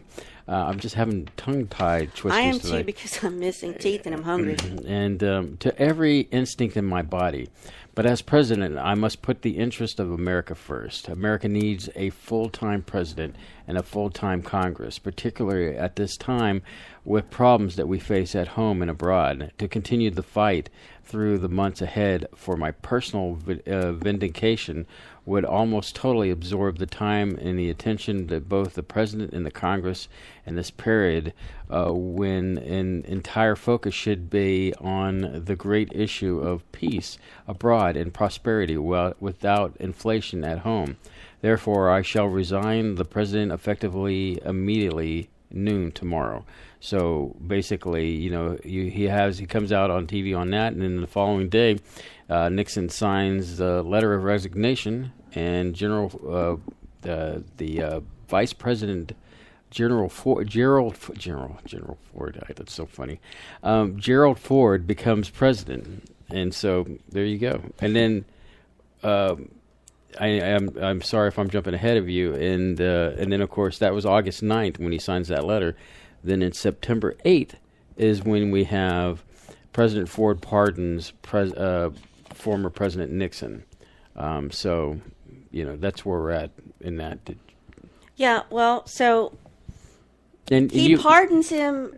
And you were going to, I guess you're going to lead up to the question of, why is he pardoning him? Yeah. Because people want to see him go through the ringer. Prosecution. Go to jail or whatever. And let's take a moment out of popular culture and TV right now, reality TV. Everybody loves to see somebody fail. And Lord knows we've watched our share of fail videos. So during this time, people have been watching the Watergate scandal and all the news reports. Dick Cavett, they're watching him, and it's a big deal. I mean, it's like the sensational thing that everybody's talking at the water cooler about, and so it's everybody is just into this. So what Ford does is that he figures, well, if we continue down this path, and just like Nixon was saying in his, in that television thing where he's like, I'm going to just resign, and so that the American people can get back on track, and Congress can be full time, and the president can be full time. I guess Ford felt kind of the same way. Is like, if we let this carry out, all that's going to be in the news is Nixon was on the Hill today, or Nixon did this, or Nixon said that. There would be no ability to promote the people's business going on in the United States. So it was just like, why take Nixon through that when we got other things to do? Yeah, I mean, because, let's face it, there are things that were pressing at that time. And, and the economy is, is okay, but, it's not until, the election of Ford versus Carter, which is another story altogether. Oh, yeah. See, that's the first president I remember is Carter. That's who I remember. But the long story short of that dialogue is that as we get close to the top of the hour, is that Ford wanted to just, let's just put this to bed, move on. And some might say, did that hurt Ford in general for his election possibilities and his future? Possibly, because there was a lot of people out there that wanted to see justice be done in some way. And, say yes or no on the subject matter of whether he was right or wrong. I think, from my perspective, that it was probably the best thing to do in the sense so that we could get on with things. What about Agnew's resignation? Did they get him on tax evasion? Yeah, but that was... So he resigned too? Well, that was back at, towards the beginning of the second term. And Agnew was replaced by Ford. And that's how Ford became Nixon's vice president, which incidentally, historically, Ford is the only president who was never elected by the American public. Yeah. And never... Interesting. Yeah, so, yeah. I was asking you earlier, I said, now, I remember SNL early, Dan Aykroyd used to do Nixon, and I remember him being Nixon talking to the paintings in the Oval Office, and Chevy Chase did Ford, and he was falling all over everything, because I guess Ford was a bit clumsy, Yeah, so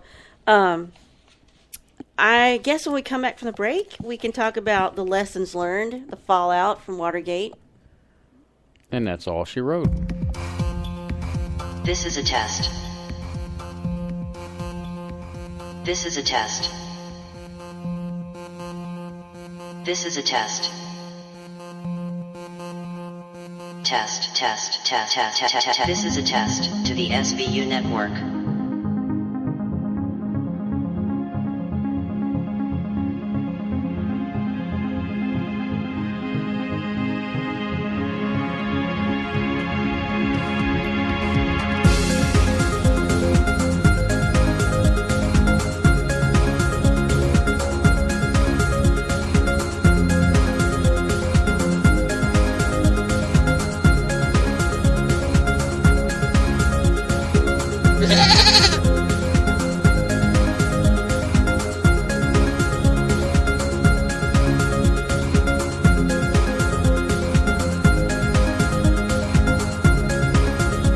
You are tuned into the SBU network.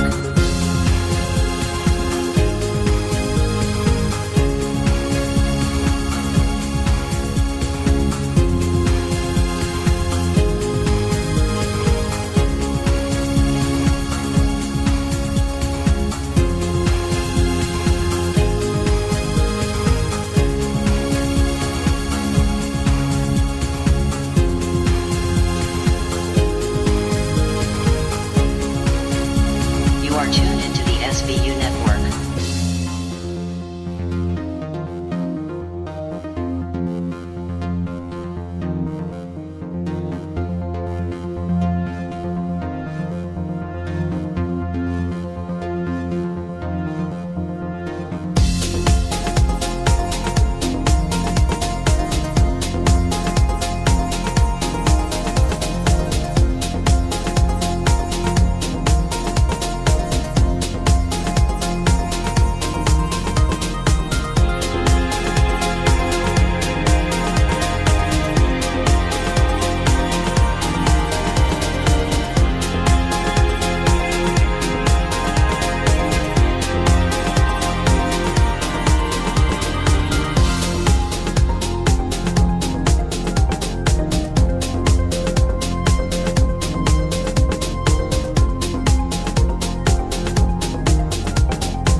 This is a test.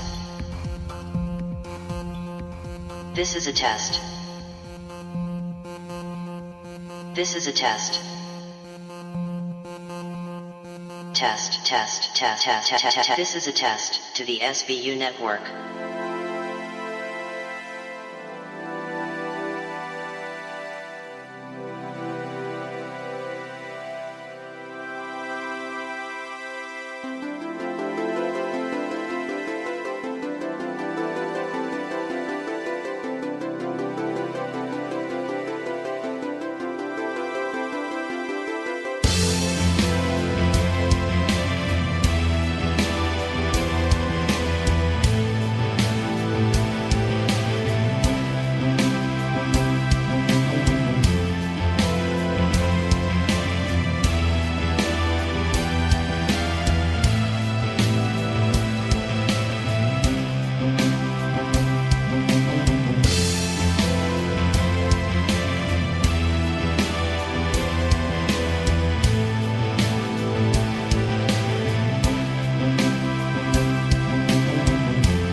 Looks like it's frozen.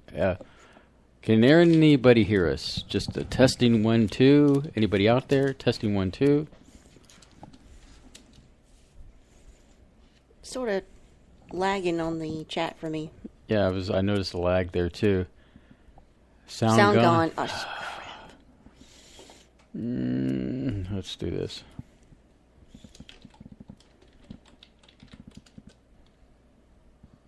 Stay on page. What about now? No? Oh, they hear us. Okay, good. Whew. I tell you, Thank goodness I have to leave this chat. And I come know. back It's to like this. the space cadets will probably think we're mad at them or anything. Well, we were sitting here just talking. Like I was like, I really need to go, and just realized it. And the songs were like, can you play another song? There's nothing worse than when you have to take a tinkle break during a break. And you forget you need to do it. No. The thing is that this has happened a couple times with our. more so with John in Quantum Hologram Matrix, and I'm sure he thinks we're flaking out on him, and it's not the case. It's been something with Spreaker, and I've been beta testing some software that we can avoid using this interface we've been using to better. Yeah, I'm hoping it's will look to for the technical problem-free broadcast. Yeah. So anyway, so that's the deal. So if you didn't get to hear the end of Harmonic Caverns, okay, I'm sorry. There's always another show, and hey, I mentioned you by name, so it's always good too. So. Okay, stop looking at chat. Yeah, it's very distracting for you. It's so silly. So Surlana. Yeah. Okay. So let's talk about the implications of the Watergate scandal. I looked at this article that was originally published in U.S. News and World Report on August 26, 1974. So they said, okay, the smoke is clearing and we got the lasting effects are beginning to come to light about Watergate. Some are good, some are bad. So they said the impact will be deep and it will be enduring. So let's look back from this future we're in now to then and see if any of this came true, okay? Okay, they said in this 74 article, it will be a long time, if ever, before politics in the United States is the same again. Was it ever the same again? Or is it we went to a new status quo? Well, it's been, I think I've described it as a domino effect since then. What? The cat made it in? The cat broke in, sorry. I'm sorry if you hear the cat, but, we love cats. But, well, I love her, and you're just going to deal with it. And remember, Space Cadets, one of my favorite all-time radio personalities, Mr. Art Bell, loved cats. So we love our cat here at the SBU. Come here. It's a good girl. So the overall effect of Watergate was seen to have a cleansing effect, if you can believe that, on the nation's political process. This article goes on to say, Attorney General Elliot Richardson said, Watergate has made one significant contribution, at least to the extent there are many office holders who are becoming convinced that honest, open, candid politics is the best politics. Well, I don't think there is such a thing. Or there ever has been. Or at least since this. So, now, another one said, I think we should have learned that we have to do an open presidency and that people need to know what is going on. So, Gerald Ford vowed to conduct his presidency with instincts of openness and candor. Okay, so looking back from 74, they said, okay, in the future, we need, they foresee this. They said, the continuation of the trend toward more independence of party identification among voters, such as a consequence, a threatened breakdown of a two-party system. Well, we still have a two-party system. I mean, we have other, we've got, other ones, but they never make it to a caucus or a. It hasn't been until, the only times that really stand out in history for me was when, now I've just forgot his name, but he was the millionaire from Texas. Talk like this. Ross Perot? Ross Perot, there you go. Because I've actually been to the Perot Theater. And so there was Ross Perot who tried to start a third party. And then more recently, you've got... It was fun. The third parties had a chance to actually win, but they really didn't have much to give people to vote for because they didn't know and they seemed a little flaky. So that's, it seems like a third party always seems to... It's just never going to happen, is it? Run out of steam when, it would be wonderful to have a third party. Don't they have more than one in Britain? All I know, I thought they would. Yeah. Well, they also thought in 74 that as a consequence of this scandal, we would have a weakened presidency, or at very least a Congress is more likely to be more aggressive in dealing with the White House. Well, I think what we have is a weakened presidency with a shadow government in control of it like a puppet. They also thought we'd have mounting pressures on Democrats to pick a candidate in 76 who appears to be morally unblemished. So, did that happen? Was it Carter? Carter was their pick. He was a peanut farmer, and but he was also a submarine captain. So, reaction to Watergate, the system set in motion by the Founding Fathers is proving to be enormously resilient, able to withstand and overcome effects of scandals. So, another of this fallout is the pressure for reforms. And one Republican candidate said, he was running for the governor of Pennsylvania, Andrew Lewis, he said, after Watergate, he said, one town I was introducing myself to people on the street, and a guy told me, if you're a politician, you must be a crook. So politicians got a dirty name after Watergate. So one of the reforms that came out was the Freedom of Information Act. They were pressuring it to get strengthened or something, and Ford vetoed it, but the Congress overrode Ford's veto. Then you've got the War Powers Act that will check the president's power to commit to war without the consent of the Congress. You also have the Federal Election Campaign Act that in 72, this came out, regulating campaign funding and spending. And the Privacy Act that came out, I've lost the information on that. The privacy amendments following the scandal, Ford wanted to sign FOIA strengthening amendments for the Privacy Act of 74, but Donald Rumsfeld and Deputy Dick Cheney were concerned about leaks, so they said, no, you shouldn't do it. You should veto it. So the Assistant Attorney General, Anton Scalia, said that the bill was unconstitutional and even asked them to veto the bill.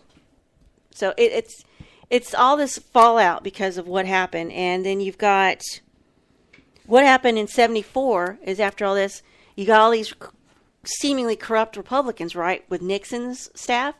So in come the Democrats. And since then, here's been the trend. You bring in the Democrats in. And here comes, I guess, this is Carter? Okay, he was the president. We didn't like Carter, so let's get Reagan. We're ready for Republicans now. Like, okay, we had enough of that. Let's get, it was Reagan and then Bush. And then I guess we got through the 80s, 90s. And then we get, I can't do it. Clinton twice. Mm. And then Junior twice. And so we're just going back and forth, and back and forth. And then you get Obama twice. Now we're with Trump. Yeah. So it's nobody's good enough, basically. The pendulum keeps swinging very hard left to right. Mm-hmm. There's no centrist candidate that's been out there that's ran. Yeah, the 25th Amendment was the president can't enact war without Congress's consent. Now, what you're saying? What happened to the president's men? Well, what happened to him? You going to tell our audience? They want to know. Hold on. I had trying to get my things. I'm sorry. It just popped off. It just popped off the my screen here. I'm so sorry. Talk about things, dear. What things do you want me to talk about other than, it's apparent that, the nation... Sorry, it popped off the screen here. Keep going. The nation really needs a candidate that's for every person, and not to divide us, but to unite us. And we haven't really had a presidential candidate that I've seen that really brings it all together with such elegance. And, Okay. I got it. Okay. So this resulted in the indictment of 69 people with trials or pleas resulting in 48 being found guilty. Many of them, as we've learned, were Nixon's top officials like Ehrlichman and Dean and Haldeman.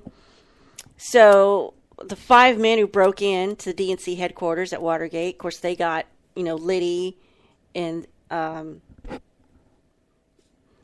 they got it too. So they all had to go stand trial.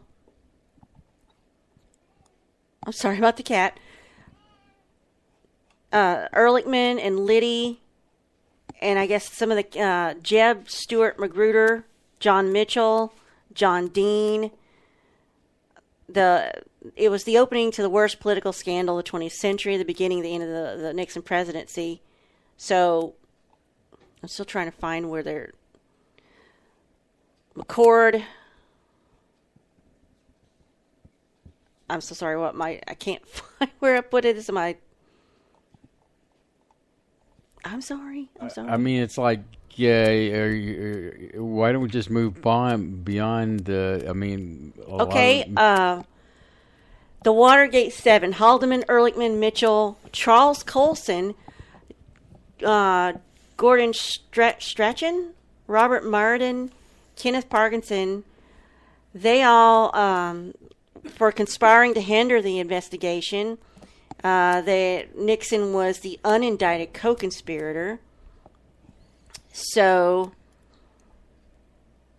let's see, Dwight Chapin appoints Nixon's secretary is convicted of lying to a grand jury. So, you got people who not only did all these deeds, but they actually lied under oath. So it's just bad all around.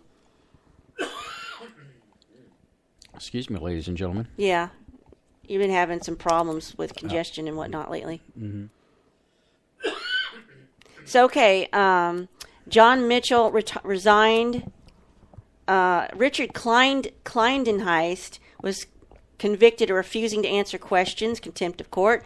Jeb Stuart Magruder, who was the deputy director of the committee of creep, pled guilty to 1 count of conspiracy to the burglary and sentenced to 10 months to 4 years in prison, which he served 7. Frederick LaRue, who was advisor to John Mitchell, was convicted of obstruction of justice. I think that was the phone call that the security guard made about Mrs. Mitchell and said, oh, she's blabbing over here. It's like, well, pull the phone out of the wall and drug her and take her away. LaRue served 4.5 months. Haldeman, the chief of staff for Nixon, convicted of conspiracy to burglary, obstruction of justice, and perjury, 18 months in prison. Ehrlichman, counsel to Nixon, convicted of conspiracy, burglary, obstruction of justice, and perjury, 18 months in prison. Eagle Crow, aide to Ehrlichman, sentenced to 6 months. John Dean III, counsel to Nixon, convicted of obstruction of justice, later reduced to felony offenses, sentenced to time already served, which totaled 4 months. That seems like he's getting off kind of light to me. Dwight Chapin is a deputy assistant to Nixon, convicted of perjury. Kalmbach, convicted of illegal campaigning. Colson, special counsel to Nixon, obstruction of justice, 7 months. Herbert Porter of creep, convicted of perjury, and it goes on to see Gordon Liddy, the mastermind of burglary, sentenced up to 20 years in prison, served 4.5 in federal prison. Howard Hunt, his co-conspirator, up to 35 years, served 33 months. McCord, 6 charges of burglary, conspiracy, and wiretapping, served 2 months. Gonzalez, burglary, up to 40 years, served 13 months. Bernard Barker, burglary, up to 40 years, served 18 months. Eugenio Martinez, burglary, 40 years, served 15. Frank Sturgis, convicted of burglary, 40 years in prison, served 10 months. Just seemed like they got off light for lying under oath and conspiring to spy on people illegally. I don't know. That's just my take. Mm-hmm. Well, quite extensive list. They're covering all those people that spent some time in the old pokey. I guess, does that pretty much lead you to... Yeah. That's pretty much it. And I just couldn't believe how I was going into this thinking, okay, I'm going to learn about Watergate scandal. And before I ever got to Watergate, there was this, and this. Mm-hmm. That was all just as bad as what they did. I didn't know that Liddy was this mastermind, and he just sounds like a crazy person. Well, Yeah. I was going to say, let me add my final thoughts on this. Is basically Nixon's joining politics aimed at giving the best to the people, but he failed to achieve this goal since he engaged in activities that turned his reputation upside down. Nixon's involvement in the Watergate crisis portrayed a leader whose traits who could not be understood. Nixon's resignation letter witnessed his involvement in the crisis, but he argues that the involvement aimed at getting the best for the nation in seeking re-election to the office. So basically, what it comes down to is, it shows a leader who had many traits that led him into, I guess, an arena of corruption. I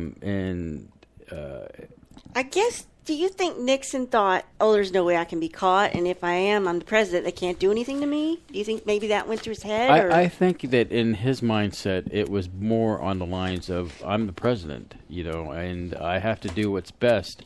I mean, it's kind of like, I'm doing the best for my child. I'm your father, and so I'm doing, what I need to do to take care of you as a child. Did he see the public as children? Not in that sense, but in that kind of that dynamic, if you will, to because he felt like he is. Here's what we didn't talk about is he went. No, wait, we did mention it. The thing that I kind of like was he a little crazy himself, Nixon. Because he walked out of the White House and went up to these protesters, and I'm like, I think he what? He was crazy. He was searching that particular moment For his own safety. I mean, he was a little crazy. Searching for some kind of an enlightenment at that time. I mean, Yeah, because and the Vietnam War, it felt placate like them with his bull because he felt like I think ultimately what he learns from that is that there are some forces that he can't control. And he felt like he's the president. He could do anything, but I think it was described to him as taming a beast, and truly the whole Washington thing is like trying to tame a beast. Ultimately, I think when he went into office, he wanted to pull our boys out of Vietnam, but was being powers that be in Washington were trying to keep that going. Excuse me for my cough, everybody. But so you keep coming back to the fact: was he crazy? Was he, off the deep end? And I think I'm taking it from the perspective of you're micro managing history and not looking at the big picture of Nixon's whole life. Who I am? I mean, that's the impression I'm getting is that I'm sure there's a ton of stuff. Left to look at and review. and I'm bringing that perspective back to you as far as taking his time as a child and his parents really. I don't know if you want to call him messing his mind up because. His father was stern. His mother, it all goes his approval back to from his mom, and your his parents mom can screw you up good if you get the wrong ones. Well, we can jeez. We can only. What's your deal? We can only imagine, So, a man is a sum of his parts. And maybe that's the wrong choice of words to say. A man is a sum of his historical past. And that's what makes him what he is during the present. And what he utilizes that is what creates the future. So on that magical note, let's take our final break of the evening. I know it's a few minutes early. But we'll do whatever when we come back. But hopefully you'll stick with us. And so here's some more music.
Short and sweet, a little break, a small break compared to the long break that we took last segment. I liked that. Yeah. Whatever that was. Yeah, cool. It's called Flight into Victory. Oh, is it the one I named? I think you did name that. I did name that. Yeah, I so forgot yeah, about it was that. a song you named for me. Yes, let me hit the official phone lines are open. That's right, the phone lines are open at 713-701-5214. That's our Skype line. You got 30 minutes. Yeah, you got 30 minutes to put it on the line and talk whatever you want to talk. And, you know... say you've got 5 minutes. Yeah, and, you know... The Stargate is closing. Yeah, the Stargate's closing. The seventh chevron is chevrons are locking. Oh, I love nerd talk. So... you know, we've been bombarded by... Well, you know, so how do you feel about the talk tonight? Well, I think the thing is, we still have 30 minutes for the world to end, but I don't think it's going to happen. Well, you know, I don't think it's... the world is going to end on Central Standard Time. And so, you know, I feel confident. Oh, you think it's already, you know, gone through the Yeah, I think cycles? we're already... You know, I don't know whether to take my cousin serious. She was asking me... when can you see Planet X in the sky? And I'm like, you know, okay, not tonight. Dun-dun-dun. Are you there, caller? Well, I sure am. And I win $10. Yep, I knew you would. You won $10. Yeah, now. because I knew that you were going to be our caller tonight. Now, let's behave and now just behave. He won $10. Boy, because he knew I was going to be the caller. Bev, it sounds like you've got a crazy person in your house. You might want to check. Sounds like what? You got some kind of crazy person in your house in the background. You might want to get that checked out. Are y'all Yeah. both are y'all both traveling in the Winnebago right now? Because I can hear the air circulating through the van. Is that better? Yeah, it's a little better. Okay, I had the fan on me. Oh, I understand. So, Bev, interesting conversation tonight, wouldn't you agree? Very interesting. I mean, I was 12 years old at the time, and you couldn't even turn the TV on without the Watergate trials. Mm-hmm. And I didn't realize that there were so many involved.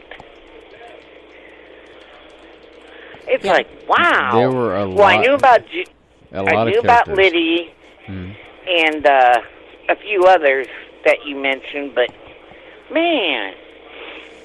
And see, what I don't understand, and I still don't to this day, is what they were trying to find out and what they were trying to accomplish by the wiretapping. Mm-hmm. So, I mean... Basically, how to keep Nixon in office, I guess. Yeah, that's the ultimate goal, was to keep Nixon in office. And then to calm down the leaks. And then I think at some degree, you know, Nixon also, his paranoia, you know, to know what other people are saying, you know, exactly what Surlana just said, the leaks, plug the leaks. Wow. So also so they could keep Nixon in office, because when that gets out, it's going to look bad for Nixon. Donna, you're not the only person. A lot of people voted for Nixon, and because they, he was the guy that they the hope, So there was, even after the election, when they started doing this Watergate, people, they was like, yeah, I voted for Nixon, but I'm not too happy about this Watergate thing, and so many people were like that. And Surlana, I couldn't believe that the first president you remembered was Carter. Mm-hmm. When was his presidency? Was it 74? 76? I think. Yeah, that's between 74 and 76. 76. Well, for me, it's when it came online, I guess. Scare the crap out of me. no, for me, it's Bobby Kennedy watching when he got shot. That's not Bobby. Yeah, when Bobby got shot, I remember watching it on TV at home. That's the first thing I remember. John F. No. Oh. They showed. I remember. We're arguing on the phone. But anyhow, I remember that they showed up a balloon going up. Next thing they announced, Bobby Kennedy's been shot, and then everybody broke in on it. Mm-hmm. Now, the very first president I remember was John F. Oh, 77 to 81. That was Carter. Oh, okay, yeah. 80, no. That doesn't seem right, because it 39th was president? 76. It should be like 76, because 80 is when they swore Reagan in. Yeah. Yeah. Let me see. I'm looking at whitehouse.gov. 77 to 81, whitehouse.gov. That doesn't seem... Well, how can you trust anything coming from the White House? And he's still alive. That's very true. Yeah. That's true. Yeah. He's still alive, still building houses. Oh, yeah, well, that's definitely, he's still doing the Habitat for Humanity. So... Okay, 1976, Uncle Joe said. Yeah, that's Uncle Joe. When Uncle Joe says something, you can take it to... You're calling him Uncle Joe. Take him to the bank. Like for me, from anything I remember about Nixon was, besides laughing, was... I know he did... Sock it to me? Do some caps on prices and wages back then. Mm-hmm. He also took us off the gold standard. Yeah, that too. I got a cough too, SB. Well, I didn't give it to you. No. No, she needs the cough button. Mine's from my COPD, so it's not your fault. But, I mean, and then, now I remember, after Kennedy, it was Eisenhower, right? Mm-hmm. No. Who's the vice president for Kennedy? You had Kennedy. Eisenhower. No, Eisenhower? No. No, it was, what's her name that talks a lot? Well, I can get this there. Let's see.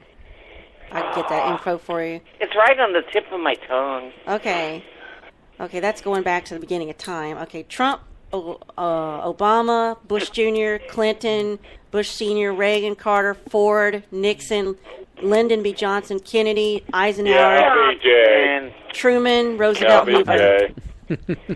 Johnson. No, I'm Thanks, Bev. Hey, I have to try to keep y'all's minds sharp. Hey, you put me in brain lock. Thanks. Oh my gosh, what were we arguing about that on the way way. home? Spaceboy. We always had We were spirited arguing about discussion. something on the way home, and I said, I swear to God, this doesn't matter, but I will go to my grave being correct about this Okay. if I have to look it up when we get home. Oh, I can't. And now neither one of us remember what it You is. find out you're wrong.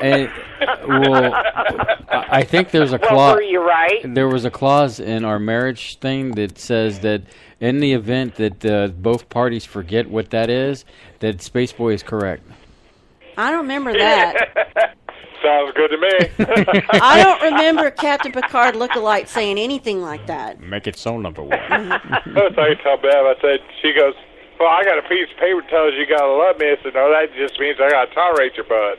You know, looking at Gerald Ford. I said, well, I must be doing something right because we've been married almost 31 years. So, Wow. no, actually, it's because no one else would put up with him. That I have to agree. Nobody else would pay for you. Oh! Would pay to talk Ouch. to you. You know, there are a lot of people out there that would pay to talk to me. Let's get that started. Oh, so what did we start? If you'd like to I pay didn't to talk to start nothing. Spaceboy, please contact me, Surlana, at spaceboyuniverse.com. I plead the fifth. Oh, my gosh. Hey, you always have a good time when we call together, huh? Yes, Sure. yes, sure. It's always good to hear from you. And we always get something started. Mm-hmm. Oh, and by the way, No, Surlana, not Yeah. me, her. Surlana, hon, What? don't feel bad about the teeth. My forefront ones are missing, so I know what you're saying about trying to talk. Well, I'm just minding my own business, and teeth just go away. Uh-huh. She had a tooth blowout. I don't know what that was all Yeah. about. Anyway, Yeah, we got to upgrade our insurance so we can get ours taken care of this year, so. Well, heck, I got teeth breaking off eating something soft like toast. that's what happened to me. Yeah, she had waffles this morning. Ow. And I told my husband it happened at breakfast. Said, just act cool, okay? Yeah, well, I- my problem is, my parcel for the lower, our puppy got a hold of about a year ago. And his smile has looked great since. He wanted to try to wear his daddy's teeth. Chewed him right in half.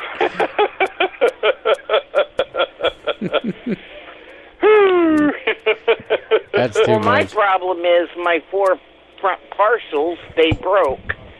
By nobody's fault, just old. Oh, you old baddie. Oh, shut up. So were you chewing Bob out at the time, and that's how you lost him? No, she just spit him at me when she gets Oh, mad. I got you. Oh, God. Well, Well, I'm going guys, to get off here. You guys have a great night. yeah, we appreciate it. You know, we love you guys. And again, wow. I apologize for the earlier, but you all have a good one. You too. Okay. All right. Love you guys. We Good love night. you. Bye. Always good stuff from them. Big supporters of the universe, and we always mention them in the closing credits. So, you know, but I wished I could remember. Oh man, it was so important at the time. It was very important. Like, you know, the universe was going to depend on this decision. And we were just vehement. I mean, it almost got to raised voices. Man, I wished I know. It mattered a lot, didn't I it? had totally forgot about it because I thought I was right anyway, and so you know I'm at a lot. We were driving west. That doesn't. That's all I remember. It doesn't. You know, we were coming home. That it doesn't fill in the blank. So. No, we were going somewhere, and I remember that. We would, and even Uncle Joe were taking us back home. No, we were driving west to get me something before I killed someone. You know. No, we had this conversation when we were in the car. No, we were. This was later. Now we're having an argument about an argument we can't remember. That's marriage, people. In case you didn't know and you've never been married, that's what it is. Once again, I refer back to the part of the contract that stipulates that if an event that we can't remember. We had almost a knockdown drag out over. Oh, who was it? This actress. What was it? See, you can't remember that either. Whether or not this. Oh. what's her name was in Sex and the City, the old... Carrie? No, the oldest blonde whore. She played on Star Kim Trek. Cattrall. Kim Cattrall. I said, yeah, I remember her in Police Academy. Okay. You said she was never, and I mean, you were like going to your grave. Well, I'm like, well, okay. IMDb.com, and there she is right there on the cover. Okay, what color was her hair on the cover? I don't know. It wasn't blonde. It wasn't blonde. That doesn't mean she wasn't in the movie. So I Because naturally... her hair wasn't blonde. Over the years, with the exception of Star Trek, seems like she's always been a blonde to me. Well, it's because Mannequin was so popular. And was she a blonde or was it Dirty Mannequin. Blonde? Yeah. So, but she peaked in Mannequin. Sorry. Kim Cattrall, you peaked. Anyway, so in this situation I was wrong. Yeah, she was in. Oh, and she was in Porky's, according to Bob. And I have it recorded. He said he was wrong, and it's recorded in perpetuity. But I go back to like when we're having an argument on a particular subject, and neither party can either remember what's going on. Then the Spaceboy is right in the matter of the subject matter. I think you're full of a steaming pile of a fecal type of matter. Whatever. So anyway, it bothers me that I can't remember the argument. I mean, I know we had an argument about an argument. It's almost like Inception with us, a dream within a dream, and within a dream. So I'll probably be laying in bed giggling tonight, though. So there is that. Yeah, you're gonna keep me up all night, just laughing. And you were the one giggling in your sleep the other night. You were hooting, hollering, giggling. I don't know what you were dreaming about, but you were so active. I don't see how, because the only thing I remember from my dream is, like I told you, is I dreamt that I didn't have a shirt on, and we were out in public somewhere. Well, that's always fun. And that seemed weird to me, but it is weird and funny. Were you laughing about it in the dream? Oh, we got another call. Somebody's putting a stop to this nonsense. Thank God. Thank you for calling. Please identify yourself. It's Uncle Joe. Hey. It's Uncle Joe. The 832 number gave you away. Oh, it did. I was trying to use the other phone, too. Did you use your burner phone? Yeah, my burner. Yes, exactly. I just wanted to, just a note on this Nixon thing. This was a really good subject to bring this up. Thank you, Uncle Joe. Like I said, the Majestic 12, like I was saying in the comments, the Majestic 12 instigated the investigation due to the fact that President Nixon was going to disclose. They killed JFK for that because he was also going to disclose. They got Reagan out because they didn't want a murder on their hands yet. I'm just saying. Yeah. Anyway, there is a big alien connection, I believe. Anytime the Majestic 12 gets involved, it's all hush-hush and nobody knows the circumstances. Supposedly that's why Kennedy was assassinated, because he was going to disclose. Yes, JFK, that's exactly right. I wanted to chime that in. It was a great show tonight. Enjoyed listening to you. Even Auntie was listening. So, Auntie? It was a great show. Yep. I can hear she was giving me all the answers. Okay, well, we appreciate that. Absolutely.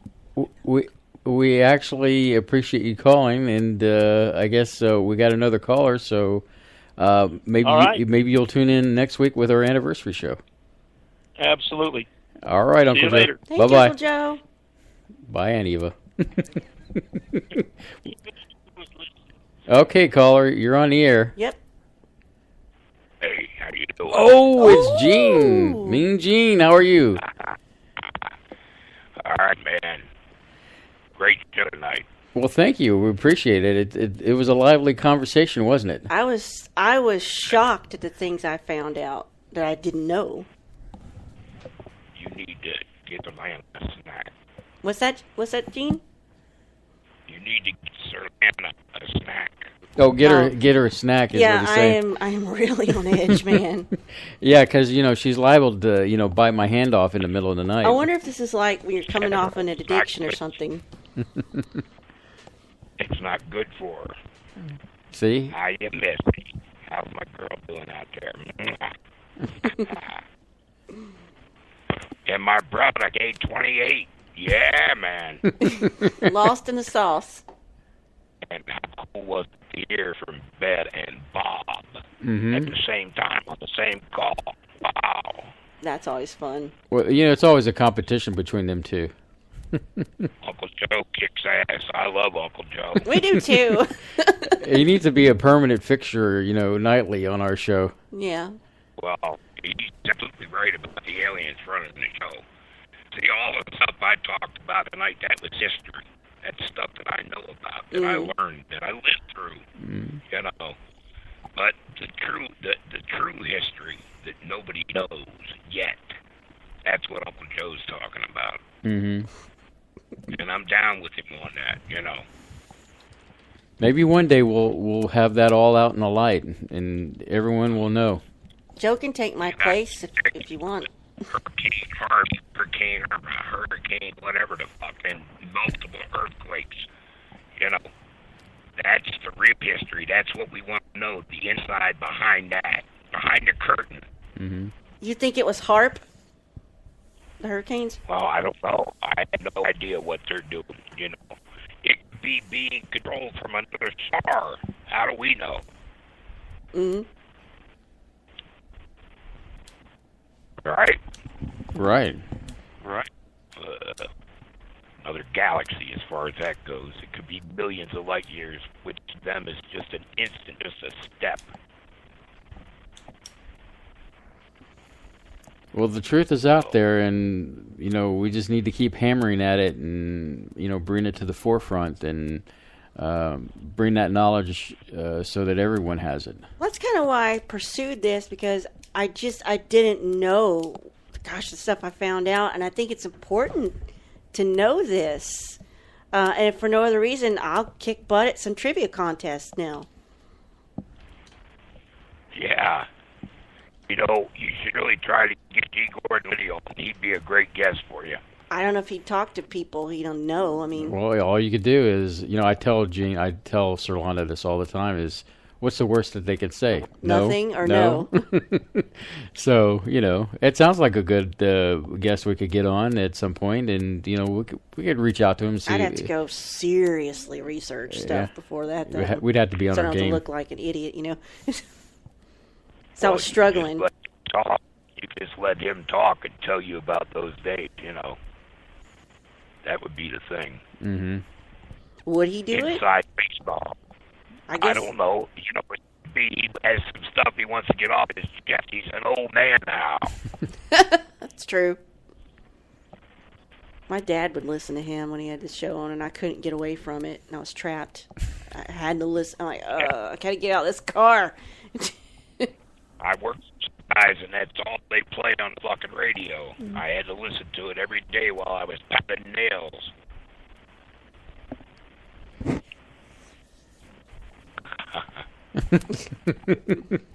Well, Gene, we appreciate you calling us tonight. Yeah, well, it's cool to talk to you. Thanks. Hey, it's always an honor, sir.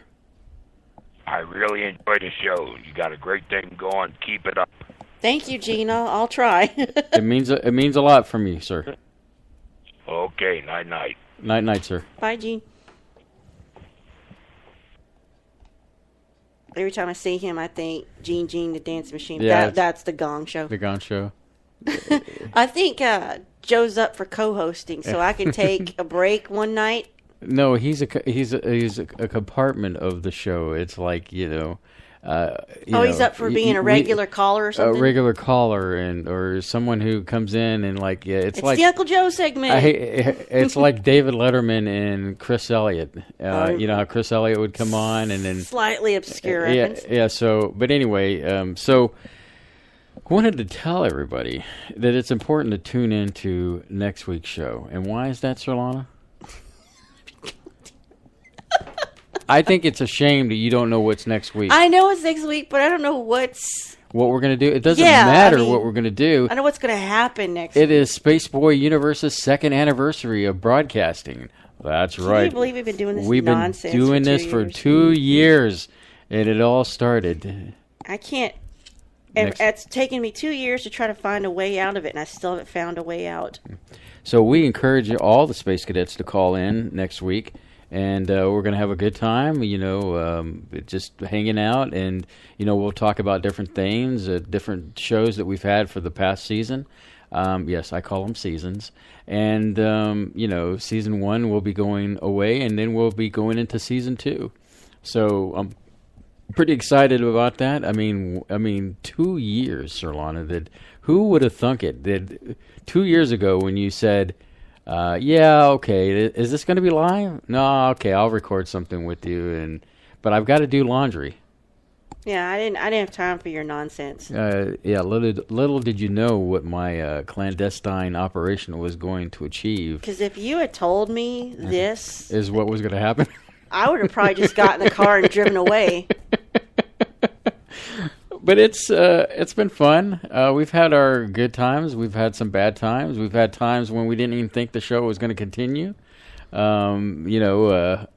still have those times. Yeah, we still have those times, true. But we've managed to keep together. I mean, I think in the course of the universe, what we've missed maybe 2 shows, 2 weekends. Yeah. That's it? Yeah. Out of 2 years? I mean, that's 1 per year? One we were sick, and the other we were just... It was a technical difficulty. Yeah, I couldn't avoid that. That was that was also followed shortly after something uber depressing. So, and and we're pretty excited. I don't know if we'll be able to announce anything next week. I don't know what the future will hold. But as far as year 3, the projects I'm working behind the scenes on. Maybe I can find him a co-host. It's going to be, it wouldn't be Spaceboy and Surlana if you find me a co-host. Well, it could be Spaceboy and some regular dude. Mean Gene the Dancing Machine is on the Twitter. Bob's always on it, isn't he? He is on it like Does anybody else remember Mean Gene yes. the Dancing Machine? I mean, yeah, I'm from that age. Gong Show? Yeah, the Gong. God, I love the Gong 70s Show. 70s TV was fun. I remember Jimmy Carter and the Gong Show. Jimmy Carter, the president. Okay, never mind. I was thinking of something else. I mean, some of my favorite shows from back then. I'm trying to think right off the top of my head. The Gong Show. You had Happy Days, Laverne and Shirley.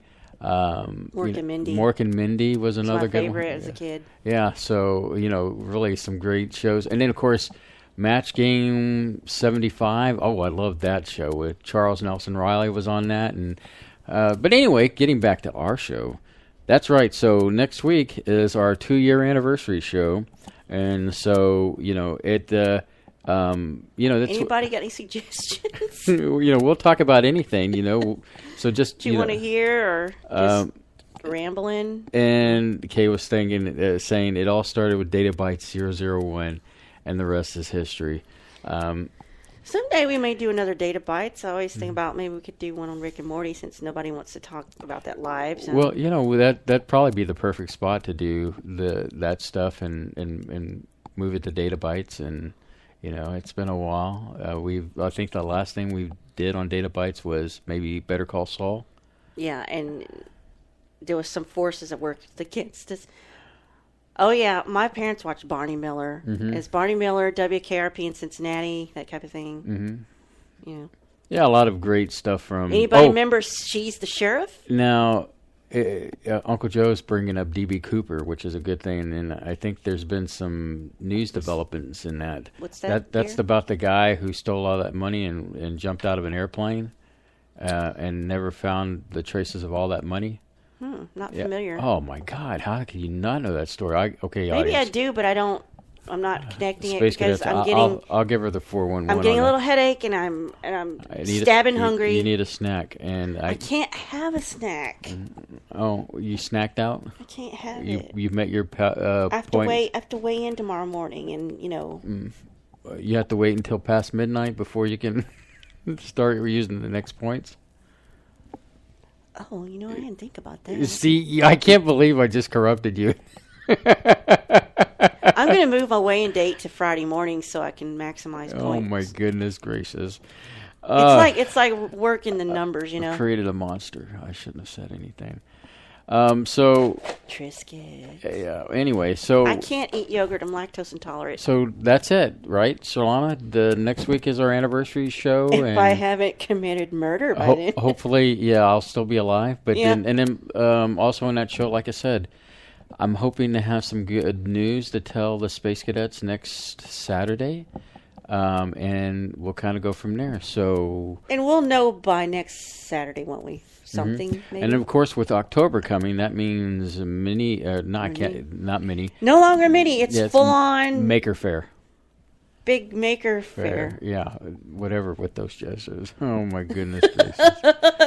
You've lost your mind over there. I have. I'm so freaking hungry. So, all right. So, final thoughts this evening is that one. History is fascinating. I really dug it, yeah. History is fascinating. And I encourage anybody out there that doesn't know the history that they should go back and review it. I've always been fascinated by history. The 20th century is one of my favorite time periods. Well, a little prior to the 20th. Because you lived in it? I lived in it. I'm familiar with it. And I know my history prior to me being born. I think everybody that should know their current history and just prior to their birth so that they can get a better understanding of where they've been, where we're at, and where we're going.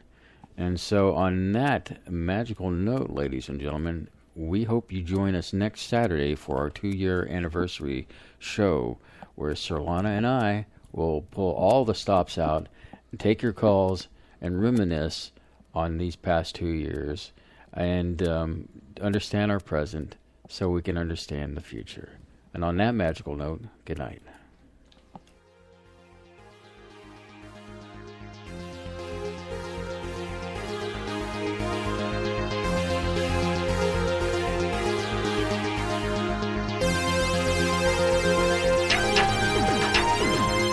Spaceboy Universe is hosted by Spaceboy and Surlana. Executive producer is Surlana. Social media producer is Dennis Koch. Associate producer is Lee Ann Cordes. Music production is Spaceboy of SpaceboyMusic.com. Special thanks goes out to Lee Ann K, K28, Mark S, and Bob N. This has been a Spaceboy Universe production. Support the universe by exploring Spaceboy Universe with Spaceboy and Surlana. Sweet dreams, Space Cadets.